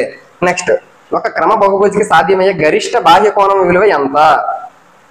గరిష్ట బాహ్య కోణం విలువ ఫర్ ఎగ్జాంపుల్ కి నేను ఈ విధంగా ఒక సమబాహు త్రిభుజం తీసుకుని దీనికి బాహ్య కోణం ఈ లోపల 60 డిగ్రీలు ఉంటుంది. ఎందుకు? ఇది సమబాహు త్రిభుజం కాబట్టి. బయట ఎంత ఉంటుంది? 120. ఒకవేళ 4 భుజాలు కలిగినటువంటి అంటే 4 సమాన భుజాలు కలిగినటువంటి చిత్రస్త్రం తీసుకోండి. దీని తాలూకు బాహ్య కోణం ఎంత ఉంటుంది మనకి? దీని తాలూకు బాహ్య కోణం 90 డిగ్రీలే ఉంటుంది. నెక్స్ట్ ఒకవేళ పంచభుజి తీసుకున్నాము అని అనుకో. పంచభుజి తీసుకుంటే దీని తాలూకు బాహ్య కోణం ఎంత ఉంటుంది మనకి? బాహ్య కోణాలు మొత్తం 360 డిగ్రీలు ఉండాలి. అంటే ఈ విధంగా సపోజ్ ఈ భుజాన్ని పొడిగించ ఇదంత ఉంటుంది, ఈ భుజాన్ని పొడిగించి ఇదంత ఉంటుంది, ఈ భుజాన్ని పొడిగించి ఇదంత ఉంటుంది. ఇవన్నీ కూడా ఎంత ఉంటాయి? 90 కంటే తక్కువ 72 డిగ్రీలు ఉంటాయి. అంటే దీన్ని బట్టి ఏమర్థమైంది? ఇంతకు ముందు ఇక్కడ చూడు, త్రిభుజానికి వచ్చేసరికి బాహ్య కోణం 120, చిత్రస్త్రంకి వచ్చేసరికి బాహ్య కోణం 90, పంచభుజకి వచ్చేసరికి బాహ్య కోణం 72. అంటే భుజాల సంఖ్య పెరుగుతున్న కొలది బాహ్య కోణం విలువ తగ్గుతూ వస్తుంది. కాబట్టి వీడేమన్నాడు? ఒక క్రమ బహుభుజికి సాధ్యమయ్యే గరిష్ట బాహ్య కోణం కొలత అంటే అన్నిటికంటే బాహ్య కోణం ఎక్కువ ఉండేది ఏది అని అంటారు. దేనికి ఉంది? 120 డిగ్రీలు సమబాహు త్రిభుజానికి ఉంది. కాబట్టి ఒకే ఒక పాయింట్ గుర్తుపెట్టుకో, ఈ రెండు బిట్లు కూడా దేనికి సంబంధించినవి? సమబాహు త్రిభుజం, ఈక్విలేటరల్ ట్రయాంగిల్ కి సంబంధించినవి. అంటే సమబాహు త్రిభుజంలోనే మిగిలిన అన్ని రకాలైనటువంటి బహుభుజుల కల్లా కనిష్ట అంతర్కోణం ఉంది 60 డిగ్రీలు. మళ్ళీ ఇదే సమబాహు త్రిభుజంలోనే మిగిలిన అన్ని రకాల బహుభుజుల్లో కల్లా గరిష్ట బాహ్య కోణము, గ్రేటెస్ట్ ఎక్స్టీరియర్ యాంగిల్ ఉంది 120 డిగ్రీస్. ఈ రెండు బిట్లు కూడా నీకు దేనికి సంబంధించినవి? సమబాహు త్రిభుజానికి సంబంధించినవి. నెక్స్ట్ ఎక్సర్సైజ్ 3.3 చూస్తే మనకి ఫస్ట్ కింద ఇవ్వబడిన సమాంతర చతుర్భుజము ప్యారలగ్రామ్ అంటున్నాడు. ఆ ప్యారలగ్రామ్ తాలూకా ఆ ప్యారలగ్రామ్ లో XYZ వాల్యూలు ఏమో మనకు కనుక్కోమంటున్నాడు. మనకి సమాంతర చతుర్భుజం ప్యారలగ్రామ్ కి సంబంధించిన కొన్ని ప్రాపర్టీస్ తెలిస్తే ఈజీగా చేసేయచ్చు. సమాంతర చతుర్భుజంలో ఎదురెదురు కోణాలు సమానంగా ఉంటాయి, ఆపోజిట్ యాంగిల్స్ ఆర్ ఈక్వల్. అలాగే ఎడ్జసెంట్ యాంగిల్స్ అంటే సంపూరకాలు, సప్లిమెంటరీ యాంగిల్స్, ఈ రెండు కలిపితే 180 ఉంటుంది, ఈ రెండు కలిపినా కూడా 180 ఉంటుంది. ఈ రెండు సమానంగా ఉంటాయి, ఈ రెండు కూడా సమానంగా ఉంటాయి. అవి మనకు తెలిస్తే చాలు. అలాగే మనకి కర్ణాలు ఏవైతే ఉన్నాయో కర్ణాలు సమానంగా ఉండవు, కానీ సమద్రీకరణ చేసుకుంటాయి. ఈ పాయింట్స్ బేసిక్ గుర్తుంటే ఈజీగా చేయొచ్చు. ఇక్కడ 100 అన్నాడు, ఇక్కడ X ఇచ్చాడు, అంటే ఈ రెండు కోణాలు మొత్తం 180 సంపూరకాలు అవ్వాలి. కాబట్టి X వాల్యూ ఎంత అవుతుంది? 80 అవుతుంది.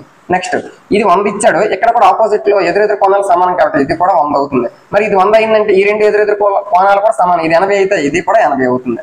ఇది ఫస్ట్ది. నెక్స్ట్ సెకండ్ చూస్తే నీకు ఇక్కడ 50 ఇచ్చాడు, దీనికి ఆపోజిట్ లో ఇది కూడా 50 అవుతుంది. కానీ ఇక్కడ బాహ్య కోణం ఈ విధంగా మొత్తం మీద అంతా కలిపి 180 అవ్వాలి. 50 ఇచ్చాడు లోపలిది, అంటే బయట ఎంత అవుతుంది? 130 కదా అవుతుంది. అది Z వాల్యూ. నెక్స్ట్ ఇప్పుడు చూస్తే మనం ఒకటి గుర్తుపెట్టుకోవాలి, మనకి అది సమాంతర చతుర్భుజమైన ఏదైనా కూడా ఏ చతుర్భుజమైన అంతర్కోణాల మొత్తం 360 డిగ్రీలు. ఇది మనకు తెలియాలి. 50 50 100 మొత్తం 360లో 100 పోతే ఇంకా 260 ఉంటుంది. ఆ 260 ఈ రెండు సర్దుకుంటాయి, అవునా కాదా? సమాన భాగాలుగా సర్దుకోవాలి. ఎందుకు? ఎదురెదురు కోణాలు సమానం కాబట్టి ఎక్కడ సగం ఇవ్వాలి, ఇక్కడ సగం ఇవ్వాలి. అంటే 260లో అంటే 360లో 100 పోగా ఇంకా 260 ఉంటుంది. ఆ 260లో ఇది 130 అవుతుంది, ఇది కూడా 130 అవుతుంది. ఆ విధంగా XYZ వాల్యూలు మనం కనుక్కోవాలి. నెక్స్ట్ ఇక్కడ చూస్తే మనకి ఈ విధంగా ఒక పటం ఇచ్చాడు, ఇక్కడ Z వాల్యూ ఇచ్చాడు, ఇక్కడ X ఇచ్చాడు, ఇక్కడ Y ఇచ్చాడు. ఇక్కడ చూస్తే ఇది X. ఎలా చెప్తున్నాము? శీర్షాభిముఖ కోణాలు సమానము కాబట్టి ఇక్కడ 90 ఇచ్చాడు, ఈ విధంగా ఇచ్చాడంటే 90. మరి దానికి ఆపోజిట్ లో X కూడా మనకి ఎంత అవుతుంది? 90 డిగ్రీలో అవుతుంది. X కూడా 90 అవుతుంది. నెక్స్ట్ ఇప్పుడు ఇది 30. మనకి కర్ణం అనేది ఏదైతే ఉందో దాన్ని సమాన ముక్కలుగా విడదీస్తుంది. అంటే ఇది 30 అయినప్పుడు ఇది కూడా 30 అవుతుంది. అంటే టోటల్ గా ఇదంతా కలిపితే 60 అవుతుంది కదా. సమాంతర చతుర్భుజంలో ఎదురెదురు కోణాలు సమానం కాబట్టి ఇది 60 అయినప్పుడు ఇది కూడా 60 అవుతుంది. మళ్ళీ ఇంకొక పాయింట్, మొత్తం కలిపితే 360 అవ్వాలి అంతర్కోణాలు. అంటే ఇది ఇది ఇది ఇది ఇవన్నీ కలిపితే 360 అవ్వాలి. 360లో 60 60 120 తీసి ఇంకా మనకి ఎంత ఉంటుంది? 240 ఉంటుంది. ఆ 240ని ఈ రెండు సమాన భాగాలుగా సర్దుకుంటాయి. ఎందుకు? ఎదురెదురు కోణాలు సమానం కాబట్టి. ఆ 240ని ఇది 120 అవుతుంది, ఇది కూడా 120 అవుతుంది. అందులో నీకు Y వాల్యూ చూసుకుంటే ఈ మొక్కే నీకు Y వాల్యూ, అవునా కదా? ఇది మొత్తం 120 అయినప్పుడు అందులో సగం మొక్క కదా Y, అంటే 60 అవుతుంది. సేమ్ ఇది మొత్తం కలిపితే 120, అందులో సగం మొక్కే కదా Z, అంటే Z కూడా 60 అవుతుంది. ఆ విధంగా మనం పూర్తిగా XYZ వాల్యూలు కనుక్కున్నాం. నెక్స్ట్ ఇక్కడ చూస్తే మనకి ఇక్కడ 80 ఇచ్చాడు, దాని అర్థం ఏంటి? దీని ఆపోజిట్ లో ఉన్న Y వాల్యూ కూడా 80. ఎందుకు? సమాంతర చతుర్భుజంలో ఎదురెదురు కోణాలు సమానం. నెక్స్ట్ ఇది 80 అయినప్పుడు దీని పక్కన ఉన్న కోణం ఈ రెండు పక్క కోణాలు కలిపితే 180 సంపూరకాలు అవ్వాలి. కాబట్టి ఇది 80 అయినప్పుడు ఇదంతా అవుతుంది, ఇది 100 అవుతుంది. ఇది 100 అయ్యిందంటే దాని అర్థం ఏంటి? మొత్తం 180లో లోపల 100 అయిపోయిందంటే బయట Z ఎంత అవుతుంది? 80 అవుతుంది. అంటే నీకు కావాల్సిన Z 80. నెక్స్ట్ ఈ లోపల 100 అయిందంటే ఇది X ఏమవుతుంది? ఇది 100 కాబట్టి లోపల ఉన్న X కూడా 100 అవుతుంది. ఆ విధంగా మనం చేయడం జరిగింది. నెక్స్ట్ ఇప్పుడు ఇది చూస్తే మనకి ఇది 112, దానికి ఆపోజిట్ లో ఉన్న సమాంతర చతుర్భుజం కాబట్టి దాని ఆపోజిట్ లో ఉన్న యాంగిల్ కూడా 112 అవుతుంది. అంటే Y వాల్యూ తెలుస్తుంది. నెక్స్ట్ ఇప్పుడు ఇది 112, ఇది 112, మొత్తం 360 డిగ్రీల్లో మొత్తం 4 కోణాలు కలిపితే 360లో 112 112 అంటే 224 డిగ్రీలు కంప్లీట్ అయిపోయింది. ఆ రెండు తీసిస్తే మిగిలిందంతా చూద్దాం. 0 4 తీస్తే 6, ఇక్కడ ఎంత ఉంటుంది? 5 ఉంటుంది. 5 నుంచి 2 తీస్తే 3 అంటే 136 డిగ్రీలు ఉంటుంది. ఆ 136 డిగ్రీలని రెండు ఈక్వల్ పార్ట్స్ గా సర్దాలి. ఎందుకు? ఎదురెదురు కోణాలు సమానం కాబట్టి. 136 రెండు సమాన ముక్కలు చేస్తే 60 60 60 120 ఇంకా 16 మిగిలింది, అంటే 68 68 అవుతుంది. అంటే ఇదంతా కలిపితే 68, ఇదంతా కలిపితే 68 కదా. ఈ 68లో ఈ ముక్క సగం ముక్కే కదా X వాల్యూ, కాబట్టి ఇది 34 అవుతుంది. X వాల్యూ 34 అవుతుంది. నెక్స్ట్ ఇదంతా కలిపితే నీకు ఇదంతా కలిపితే నీకు 68 అవ్వాలి. అందులో ఇది 40 అయ్యిందంటే దాని అర్థం ఏంటి? ఇది 40 అయ్యిందంటే ఈ జెడ్ ఎంత అవుతుంది? 28 అవుతుంది. జెడ్ వాల్యూ 28 అవుతుంది. ఆ విధంగా మనం చాలా జాగ్రత్తగా 4 కోణాలు మొత్తం 360, వాడు ఏవేవి ఇచ్చాడు, ఎదురెదురు కోణాల సమానము, పక్క కోణాలు 180 డిగ్రీలు, అటువంటివన్నీ చూసుకుంటే చాలా ఈజీగా మనం చేయొచ్చు. నెక్స్ట్ 4వది చూస్తే రెండు ఎదురెదురు కోణముల కొలతలు సమానంగా ఉన్న సమాంతర చతుర్భుజం కానీ ఒక చతుర్భుజం యొక్క చిత్తుపటం గీయండి అని అంటున్నాడు. అంటే రెండు ఎదురెదురు కోణాలు సమానంగా ఉండాలి అంటున్నాడు. అది సమాంతర చతుర్భుజం కాకూడదంట. అటువంటివి ఎన్ని ఉన్నాయో మనం చూద్దాం. మనకి యాక్చువల్ గా ప్యారలలోగ్రామ్ సమాంతర చతుర్భుజం చూస్తే ఎదురెదురు కోణాలు సమానం, అంటే ఈ రెండు సమానం, అలాగే ఈ రెండు సమానం కదా. ఇది కాకుండా ఇంకా ఏవైనా ఉన్నాయా అని అడుగుతున్నాం. మనకి ఇవి కాకుండా ఇంకా ఏవైనా ఉన్నాయి అంటే ఎదురెదురు కోణాలు సమానంగా ఉండేవి దీర్ఘచతురస్రం ఉంది. ఎందుకు? ఇది 90 ఉంటే ఇది 90, ఇది 90 ఉంటే ఇది 90. అలాగే చతురస్రం కూడా ఉంది, ఎదురెదురు కోణాలే సమానం. ఇది 90 ఉంటే ఇది 90, ఇది 90 ఉంటే ఇది 90. అలాగే రాంబస్ కూడా ఉంది, ఎదురెదురు కోణాలు ఈ రెండు ఒకేలా ఉంటాయి, ఈ రెండు కూడా ఒకేలా ఉంటాయి. అంటే సమాంతర చతుర్భుజం కాకుండా ఎదురెదురు కోణాలు సమానంగా ఉన్నవి ఏవే ఉన్నాయి? దీర్ఘచతురస్రం, చతురస్రం, రాంబస్. అంటే రెక్టాంగిల్, స్క్వేర్, అలాగే రాంబస్ ని తెలుగులో సమచతుర్భుజంగా చెప్తాం. ఇవి సమాంతర చతుర్భుజం కాకుండా ఇంకా ఏవైనా ఉన్నాయంటే తెలుసుకున్నాం. అది మనకు కావాల్సిందే. నెక్స్ట్ 5వది, ఒక సమాంతర చతుర్భుజంలో రెండు ఆసన్న కోణాల నిష్పత్తి 3:2 అయిన సమాంతర చతుర్భుజం ప్రతి కోణం కనుగొనండి. మనకి ఈ విధంగా ఒక సమాంతర చతుర్భుజం ఉంది ప్యారలలోగ్రామ్. అందులో ఆసన్న కోణాలు అడ్జసెంట్ యాంగిల్స్ అని అంటాడు. అది ఏ రేషియోలో ఉంది? 3:2. అంటే ఇది 3 పార్ట్స్ ఉంటే ఇది 2 పార్ట్స్ ఉంటది. అవునా కాదా? ఇప్పుడు ప్రతి కోణం మనం కనుక్కోమంటాడు. అంటే 4 కోణాలు మనం కనుక్కోమంటున్నాడు. మనం ఒకే ఒక పాయింట్ మనకు తెలియాలి. ఏంటి? సమాంతర చతుర్భుజం ప్యారలలోగ్రామ్ లో ఆసన్న కోణాల మొత్తము అంటే అడ్జసెంట్ యాంగిల్స్ 180 డిగ్రీలు సప్లిమెంటరీ యాంగిల్స్ అవుతాయి, సంపూరకాలు అవుతాయి. కాబట్టి ఈ రెండు కలిపితే మనకి 180 అవ్వాలి. కాబట్టి ఫస్ట్ది 3 పార్ట్స్, సెకండ్ది 2 పార్ట్స్. ఇవన్నీ ఈ రెండు కలిపితే 180 డిగ్రీలకు ఈక్వల్ అవ్వాలి. కాబట్టి టోటల్ గా 5 పార్ట్స్ తాలూకు వాల్యూ 180 డిగ్రీస్. ఇప్పుడు 1 పార్ట్ ఎంత అవుతుంది? 5 1s 5 3s 15, ఇంకా 3 మిగులుతుంది. 5 6 30. అంటే 1 పార్ట్ 36 వచ్చింది కదా. మరి ఇది 3 పార్ట్స్ కాబట్టి 3 × 36 108, 36 × 2 72. అంటే ఇప్పుడు 3 పార్ట్స్ 2 పార్ట్స్ ఉండే కోణాలు ఏమో తెలిసిపోయాయి. మరి ఈ రెండు కోణాల సంగతి ఎలా తెలుస్తుంది? ఇప్పుడు మనకి ఇంకొక పాయింట్ కూడా తెలుసు కదా, ఎదురెదురు కోణాలు సమానము. కాబట్టి ఇది 108 కాబట్టి ఇది 108, ఇది 72 కాబట్టి ఇది కూడా 72. ఆ విధంగా మనకి ఏది అడిగినా కూడా వాడు ఇచ్చిన క్లూ ఏదైతే ఉందో దాన్ని మనం ఉపయోగించుకున్న ధర్మం ఏదో ఒకటి మనకు గుర్తుకు రావాలి. ఆసన్న కోణాలు 3:2 అన్నాడు. ఆసన్న కోణాలు మొత్తము 180 డిగ్రీలు సంపూరకాలు. ఆ విషయం మనకు తెలిస్తే టోటల్ గా 3 పార్ట్స్ 2 పార్ట్స్ 5 పార్ట్స్ అనేది 180 అవుతుంది. 1 పార్ట్ ఏమో 36. కాబట్టి 3 పార్ట్స్ ఉండేది 108, 2 పార్ట్స్ ఉండేది 72. మరి అటువైపు ఎదురెదురు కోణాలు సమానము. కాబట్టి ఆ విధంగా మొత్తం 4 కోణాలు కూడా కనుక్కున్నాం. నెక్స్ట్ 6వది చూస్తే ఒక సమాంతర చతుర్భుజంలో రెండు ఆసన్న కోణాలు సమానంగా ఉన్నాయి. ఒక సమాంతర చతుర్భుజంలో రెండు ఆసన్న కోణములు సమానంగా ఉన్నాయి. అయినా సమాంతర చతుర్భుజం యొక్క ప్రతి కోణం కొలతను కనుగొనండి. సమాంతర చతుర్భుజం ప్యారలలోగ్రామ్ ఈ విధంగా ఉంటే ఆసన్న కోణాలు ఏవైతే ఉన్నాయో ఆ రెండు కోణాలు సమానం అని అంటున్నాడు. అంటే ఎక్కడ ఎంత ఉంటుంది ఎక్కడ కూడా అంతే ఉంటుంది అని అంటున్నాడు. మనకి ఇంకొక పాయింట్ కూడా తెలుసు. ఏం తెలుసు? ఆసన్న కోణాల మొత్తం 180 డిగ్రీలు. ఈ పాయింట్ మనకు తెలుసు. 180 డిగ్రీలని సమానంగా సర్దాలి. ఎందుకు? వాడే అన్నాడు ఆసన్న కోణాలు సమానం అని. కాబట్టి ఇక్కడ 90 ఉండాలి, ఇక్కడ కూడా 90 ఉండాలి. అప్పుడు ఇది ఏ విధంగా మారుతుంది? ఇలా మారుతుంది. అంటే దీన్ని బట్టి ఏమర్థమైంది? సమాంతర చతుర్భుజం ఏదైతే ఉందో అందులో ప్రతి కోణము 90 డిగ్రీలు అయితే అది నీకు ఏ విధంగా మారుతుంది? దీర్ఘ చతురస్రంగా మారుతుంది. మరి ఆ సమాంతర చతుర్భుజం యొక్క ప్రతి కోణం కొలతను కనుగొనండి. ప్రతి కోణం ఎంత అవుతుంది? మరి ఇది 90 అయితే ఇది అన్ని 90లో అవుతాయి. ఆ విధంగా మనం చూసుకోవాలి.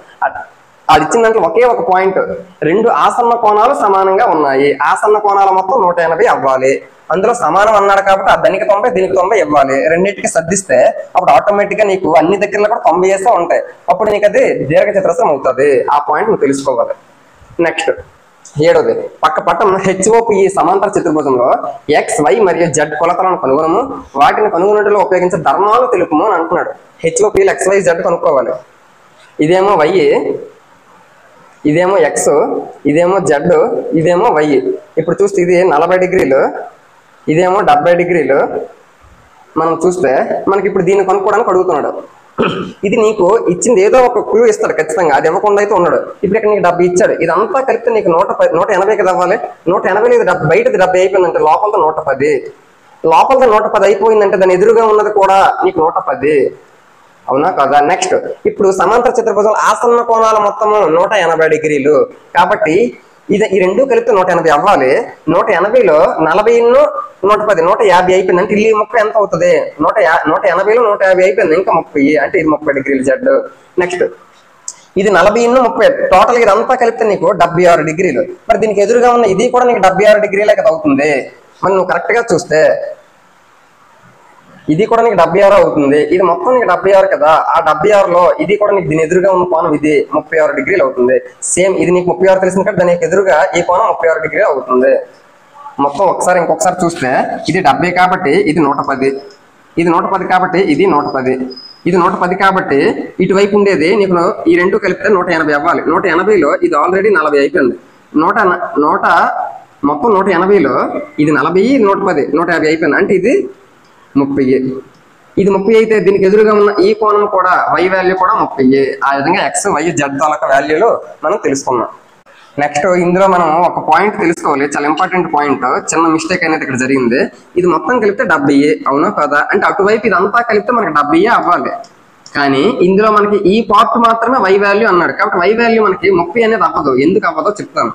ఇక్కడ ఇదంతా నీకు 110, ఇది 110, ఇది 70, మొత్తం కలిపితే 180. అందులో ఈ వాల్యూ జడ్ కాబట్టి జడ్ ఏమో 30 సరిపోయింది, జడ్ ఈజ్ కూడా 30 సరిపోయింది. కానీ ఇప్పుడు నీకు ఈ కర్ణం ఉంది కదా, ఈ కర్ణంలో ఇటువైపు ఉండే కోణం ఎంత ఉంటుందో ఇటువైపు ఉండే కోణం అంతే ఉంటుంది. అలాగే ఇటువైపు ఉండే కోణం ఎంత ఉంటుందో ఇటువైపు ఉండే కోణం కూడా అంతే ఉంటుంది. అంటే ఆపోజిట్ లో ఉన్న కోణాలు సమానంగా ఉంటాయి. యాక్చువల్ గా ఇదంతా కలిపితే 70 ఉండాలి. కానీ కర్ణం విడదీస్తుంది కదా, అలా విడదీసేటప్పుడు ఇటువైపు ఉండే కోణము అటువైపు ఉండే కోణము అంటే ఏకాంతర కోణాలు అంటారు కదా, ఆ విధంగా ఉండేవి మనకు సమానం. ఇటువైపు ఉండే కోణము దానికి ఏకాంతరంగా ఇటువైపు ఉండే కోణం సమానం. కాబట్టి ఇటువైపు 40 అయినప్పుడు మనకి ఇటువైపు కావాల్సింది y కదా, ఆ y వాల్యూ 40 అవుతుంది, 30 అవ్వదు. ఆ పాయింట్ అనేది మనకు తెలియాలి. చిన్న మిస్టేక్, దీనికి ఎదురుగా ఉన్నది ఇదని నేను చెప్పాను, అది తప్పు. ఏకాంతర కోణాలు నీకు సమానంగా ఉంటాయి. కాబట్టి ఇది 40 కాబట్టి ఇది 40, ఇది 30 కాబట్టి ఇది 30. ఆ పాయింట్ అనేది మనం తెలుసుకుంటే ఇక్కడ x వాల్యూ 110 వచ్చింది, y వాల్యూ 40 వచ్చింది, z వాల్యూ ఏమో 30 వచ్చింది. అది జాగ్రత్తగా చూసుకోవాలి. నెక్స్ట్ 8వ చూస్తే కింది ఇవ్వబడిన పటాలు గన్స్ RUNS రన్స్ సమాంతర చతుర్భుజాలు, వానిలో x మరియు y వాల్యూలు కనుగొనండి అని అంటున్నాడు. మనం ఇక్కడ చూస్తే ఇక్కడ GUNS గన్స్ అనేది ఒక సమాంతర చతుర్భుజము, అలాగే RUNS ఇచ్చాడు. x y వాల్యూస్ కనుక్కోమంటున్నాడు. అంటే మనము సమాంతర చతుర్భుజం తాలూకా ధర్మాలను ఉపయోగించి మనం కనుక్కోవాలి. మనకి సమాంతర చతుర్భుజంలో ఎదురెదురు భుజాలు opposite sides are equal and parallel, సమానంగా ఉంటాయి, సమాంతరంగా ఉంటాయి. కాబట్టి 3y - 1 = 26 అవుతుంది. 3y - 1 = 26. ఇప్పుడు 3y = -1 అంటే +1, 26 + 1 చేస్తే 27, 3 1s 3 9s, y = 9 అనేది మనకు కావాల్సిన ఆన్సర్. నెక్స్ట్ ఈ రెండు ఆపోజిట్ లో ఉన్న కూడా సమానము సమాంతరము. 3x = 18, అవునా కదా. 3 1s 3 6, therefore x = 6 అనేది వాల్యూ వచ్చింది. ఈ విధంగా ఫస్ట్ ఇచ్చేసాం. ఇప్పుడు సెకండ్ చూస్తే మనకి ఇక్కడ కర్ణాలు డయాగోనల్స్ ఇచ్చాడు. మరి సమాంతర చతుర్భుజం ప్యారలలోగ్రామ్ తాలూకా డయాగోనల్స్ కి ఉన్న సంబంధం ఏమిటి అంటే ఇవి సమద్వికరణన చేసుకుంటాయి. అంటే ఈ కర్ణం ఏదైతే ఉందో ఈ కర్ణం దీనిని సమానంగా 2 ముక్కలుగా చేస్తుంది. అలాగే ఈ కర్ణాన్ని 2 సమాన ముక్కలుగా విడదీస్తుంది. కాబట్టి ఈ ముక్క ఎంత ఉంటుంది, ఈ ముక్క అంతే ఉంటుంది. అలాగే ఈ ముక్క ఎంత ఉంటుంది, ఈ ముక్క కూడా అంతే ఉంటుంది. ఇప్పుడు చూస్తే ఇది 20 అన్నాడు, ఇది y + 7 అన్నాడు. కాబట్టి 2 ఈక్వల్ కదా. అంటే y + 7 = 20, y = +7 అంటే -20 లో 7 మైనస్ చేస్తే 13 y వాల్యూ అలా ఉంటుంది. నెక్స్ట్ ఇది ఈక్వల్ కాబట్టి x + y = 16, y value already 13 వచ్చింది మనకి. కాబట్టి x + 13 = 16, +13 అంటే మైనస్ అవుతుంది. 16 లో నుంచి 13 మైనస్ చేస్తే 3 వస్తుంది. therefore x = 3. ఆ విధంగా మనం ఆ రెండు కూడా చెప్పడం అయితే జరిగింది. Next one of the most important question చూస్తే చాలా కన్ఫ్యూజన్ అయ్యే ఛాన్స్ ఉంది, కానీ చాలా ఈజీగా మనం చేయొచ్చు. ఎలా చేయొచ్చో చూద్దాం. ఇక్కడ 9వ చూస్తే మనకి పై చిత్రంలో RISK రిస్క్ ఇది మనకి ఒక సమాంతర చతుర్భుజం అని అంటున్నాడు. అలాగే CLUE ఇది ఒక సమాంతర చతుర్భుజం అని అంటున్నాడు. ఆ విధంగా ఉంటే నీకు ఇది 70 డిగ్రీస్. ఇప్పుడు నీకు ఇక్కడ మధ్యలో x అనేది ఇచ్చాడు, ఆ x వాల్యూ నీకు కనుక్కోమంటున్నాడు. చాలా ఇంపార్టెంట్ బిట్ గా చెప్పొచ్చు. నువ్వు ఒకటే గుర్తుపెట్టు, సమాంతర చతుర్భుజంకి వచ్చేసరికి ఎదురెదురు కోణాలు సమానమా కాదా? అవును. కాబట్టి ఇది 120 అయినప్పుడు ఈ సమాంతర చతుర్భుజంలో ఇది 120 అవుతుంది, అవునా కాదా. ఇది 120 అయ్యింది. ఆ విధంగా అలా ఉంచు. నెక్స్ట్ పక్క కోణాలు 180 డిగ్రీలు, అంటే పక్క కోణాల మొత్తం ఏమో 180 అవుతుంది. కాబట్టి ఇది 120. కాబట్టి ఈ సమాంతర చతుర్భుజంలో ఈ పార్ట్ ఏదైతే ఉందో ఒకసారి కరెక్ట్ గా చూస్తే, ఈ పార్ట్ ఏదైతే ఉందో అది నీకు, ఇది 120 కాబట్టి అది నీకు 60 అవుతుందా లేదా? ఈ పార్ట్ నీకు 60 అవుతుంది, అలా ఉంచు. అది ఎందుకు కొనుక్కున్నానో చెప్తాను. నెక్స్ట్ ఈ సమాంతర చతుర్భుజంకి వచ్చేసరికి, ఈ సమాంతర చతుర్భుజం క్లూ అనే సమాంతర చతుర్భుజంకి వచ్చేసరికి ఇది 70 అయినప్పుడు ఇది కూడా 70 అవుతుంది కదా, దానికి ఎదురుగా ఉన్న కోణం ఇదే కదా సమాంతర చతుర్భుజంలో. అంటే నీకు ఓవరాల్ గా ఇది 70 వచ్చింది, ఇది 60 వచ్చింది. ఇప్పుడు నువ్వు కరెక్ట్ గా చూస్తే నీకు ఇది అడుగుతున్నాడు ఎక్స్. ఇప్పుడు ఇక్కడ నీకు ఒక ట్రయాంగిల్ ఏర్పాటు అయ్యిందా లేదా? ఏర్పాటు అయ్యింది. నీకు త్రిభుజంలో 3 కోణాల మొత్తం ఎంత అవుతుంది? 180 డిగ్రీలు. అందులో ఇది 70 అయిపోయింది, ఇది 60 అయిపోయింది. 70 × 60 130, మొత్తం 180లో ఈ 2 కోణాలు 130 అయిపోతాయి. ఈ ఎక్స్ ఎంత అవుతుంది? నీకు 50 డిగ్రీలు అవుతుంది. చాలా చాలా ఇంపార్టెంట్ క్వశ్చన్. అలాగే ఈ సమాంతర చతుర్భుజం తాలూకు ధర్మాలను ఉపయోగించి చాలా ఈజీగా కనుక్కోవచ్చు. కానీ చూసిన వెంటనే చాలా కన్ఫ్యూజన్ అయ్యే ఛాన్స్ ఉంది, కష్టంలాగా అనిపిస్తుంది, కానీ చాలా ఈజీగా చేయొచ్చు.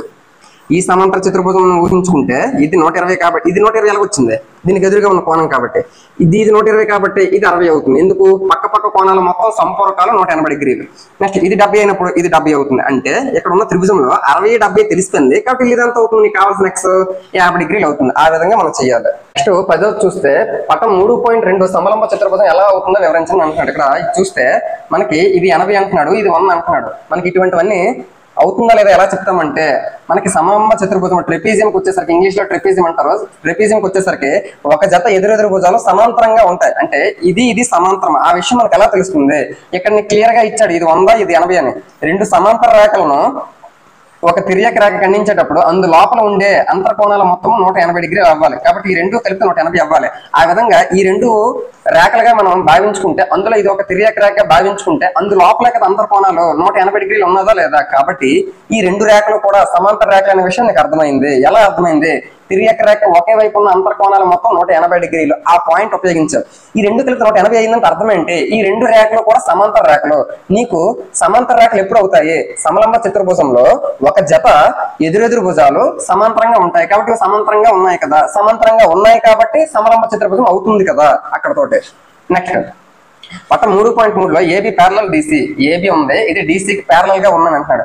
ఎం యాంగిల్ సి వాల్యూ కనుక్కోమని చెప్తాడు. యాంగిల్ సి వాల్యూ ఇది మనకు కనుక్కోమంటున్నాడు. ఈ 2 ప్యారలల్ గా ఉన్నాయని అన్నాడు అంటే దాని అర్థం ఏంటి? ఈ 2 పొడిగించుకుంటే సమాంతర రేఖలు అవుతాయి. ఆ సమాంతర రేఖను తిర్యక రేఖ ఖండించేటప్పుడు అంతరంగా ఉన్న కోణాల మొత్తము, అంటే తిర్యక రేఖ ఒకే వైపు ఉన్న అంతర కోణాల మొత్తం 180 డిగ్రీలు సంపూరకాలు. కాబట్టి ఇది 120 అయినప్పుడు ఇది నీకు ఎంత అవుతుంది? 60 డిగ్రీలు అవుతుంది. అంటే యాంగిల్ సి వాల్యూ నీకు 60 డిగ్రీలు వచ్చింది. ఆ విధంగా మనం ఇందులో గుర్తుపెట్టుకోవాల్సింది ఏంటంటే, 2 సమాంతర రేఖను ఒక తిర్యక రేఖ ఖండించేటప్పుడు ఎన్ని రకాల కోణాలు వస్తాయో ఆల్రెడీ మనం డిస్కషన్ చేసాము.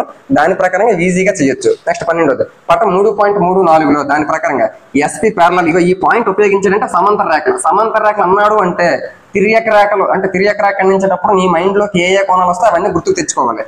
ఈ 2 ఎస్పి ఆర్క్యూ, ఈ 2 రేఖలు కూడా సమాంతరం నాకు చెప్పాడు. యాంగిల్ పి మరియు యాంగిల్ ఎస్ కనుక్కోండి. ఈ 2 రేఖలు సమాంతర రేఖలు అయినప్పుడు ఈ విధంగా ఈ 2 సమాంతరం అయ్యాయి అంటే అప్పుడు ఇది ఆటోమేటిక్ గా తిర్యక రేఖ అవుతుందా లేదా? ఇందులో ఇది 90 అయితే ఇటువైపు కూడా ఈ 2 కలిపి నీకు 180 అవ్వాలి. ఎందుకు? 2 సమాంతర రేఖలు అంటే ఈ విధంగా ఉండాలనే లేదు. నీకు ఈ విధంగా ఉంది సమాంతర రేఖలు, ఈ విధంగా వెళ్ళింది కూడా నీకు తిర్యక రేఖ అవుతుంది. ఈ విధంగా సమాంతర రేఖలు ఉండి ఈ విధంగా వెళ్ళింది కూడా తిర్యక రేఖ అవుతుంది. కాబట్టి ఇక్కడ నీకు సమాంతర రేఖలు ఈ విధంగా ఇచ్చాడు, అందులో ఇది నీకు తిర్యక రేఖ అవుతుందా లేదా? సమాంతర రేఖలకి ఒక తిర్యక రేఖ ఖండించేటప్పుడు లోపల ఉన్న కోణాలు మొత్తం 180 అవ్వాలి. ఇది 90 అని నీకు ఆల్రెడీ చెప్పాడు. ఎలా చెప్పాడు? ఇక ఈ విధంగా ఇచ్చాడు. అలా ఇచ్చాడంటే 90. మరి ఇది కూడా 90 కదా అవుతుంది. ఎందుకు? మొత్తం కలిపి 180 అవ్వాలి కాబట్టి. నెక్స్ట్ ఇప్పుడు చూడు, ఈ విధంగా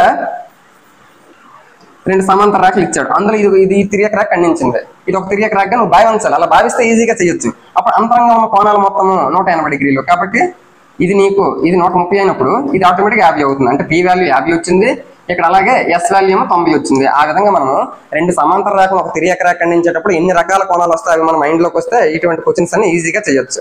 నెక్స్ట్ ఎక్సర్సైజ్ 3.4 చూస్తే ఫస్ట్ది కింది ఇచ్చిన వాక్యాలు ట్రూ ఆర్ ఫాల్స్, సత్యమా అసత్యమా అని అంటున్నాడు. మనకి ఫస్ట్ దే చూస్తే దీర్ఘ చతురస్రాలన్నీ చతురస్రాలు అని అంటున్నాడు. దీర్ఘ చతురస్రాలన్నీ చతురస్రాలు అవుతాయి అంటే అవ్వవు. ఎందుకు అవ్వవు? దీర్ఘ చతురస్రం తాలూకా, అంటే చతురస్రం తాలూకా ప్రతి రూల్ ని కూడా దీర్ఘ చతురస్రం పాటించదు. కాబట్టి నువ్వు ఒకటే గుర్తుపెట్టుకో, చతురస్రం తాలూకా అంటే నీకు రెండోసారి ఏదైతే ఇచ్చాడో, అంటే రెండు పటాల్లో రెండోది ఏదైతే ఇచ్చాడో దాని రూల్స్ అన్ని ఫస్ట్ పాటించాలి. ఇక్కడ చతురస్రం తాలూకా అన్ని రూల్స్ కూడా దీర్ఘ చతురస్రం పాటించదు. ఎందుకు? చతురస్రం తాలూకా రూల్స్ ఏంటి? నీకు ఈ విధంగా చతురస్రం ఉంటే అందులో భుజాలు సమానం, కానీ దీర్ఘచతురస్రం వచ్చేసరికి భుజాలు సమానమా? కాదు. కాబట్టి చిత్రస్త్రాలు అన్ని దీర్ఘచతురస్రాలు అవ్వవు, కాబట్టి ఇది ఫాల్స్.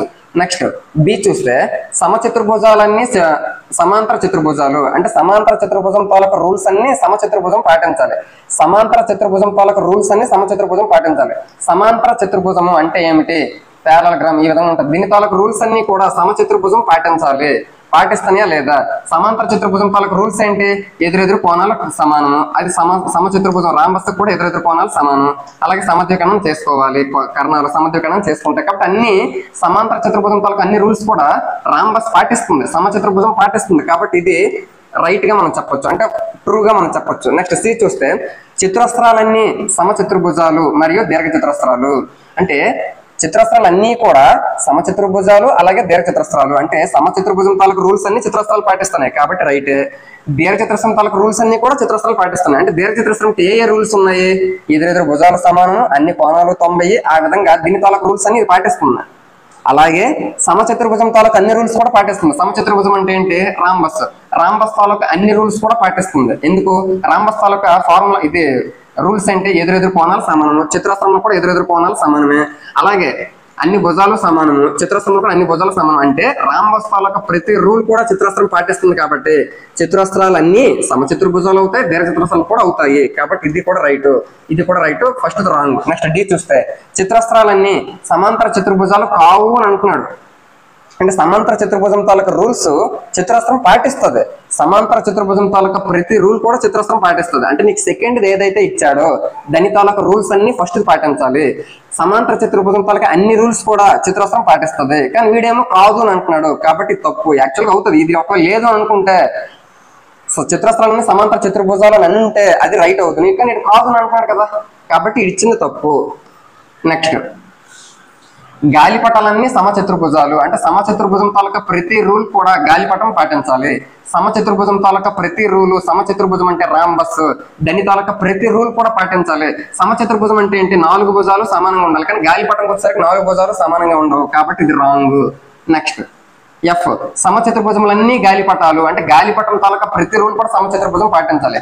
గాలిపటం కైట్ తాలూకా ప్రతి రూల్ కూడా పాటించాలి. కైట్కి వచ్చేసరికి ఏంటి? ఆసన్న భుజాలు, 2 జతల ఆసన్న భుజాలు కూడా సమానంగా ఉంటాయి. అంటే ఇది సమానంగా ఉంటాయి, ఇది సమానంగా ఉంటాయి.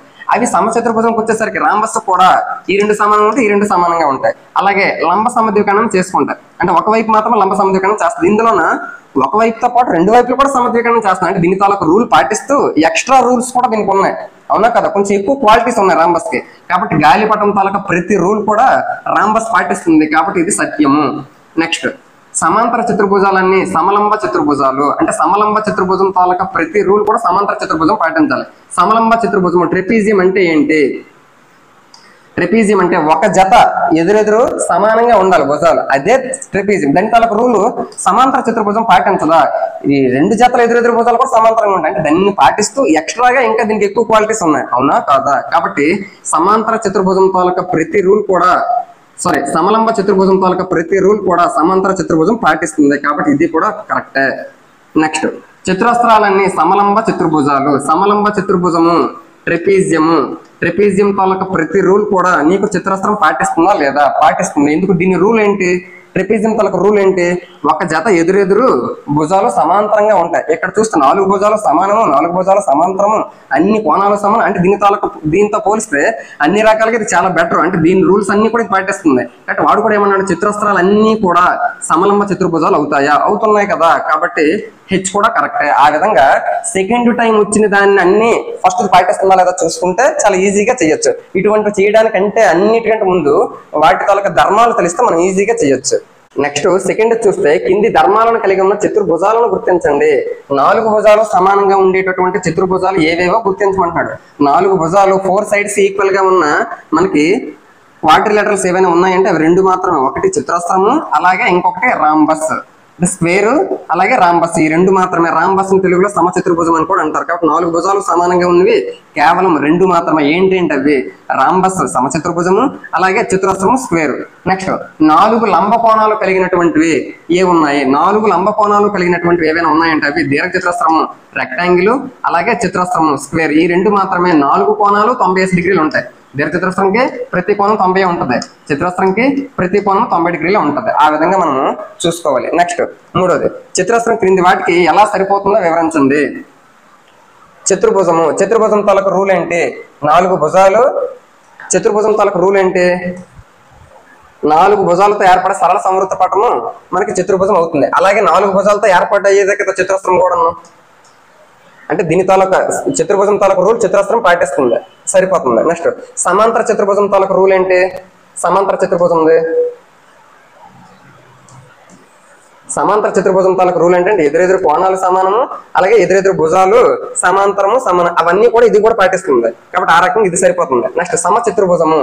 సమ చతుర్భుజం అంటే ఏంటి?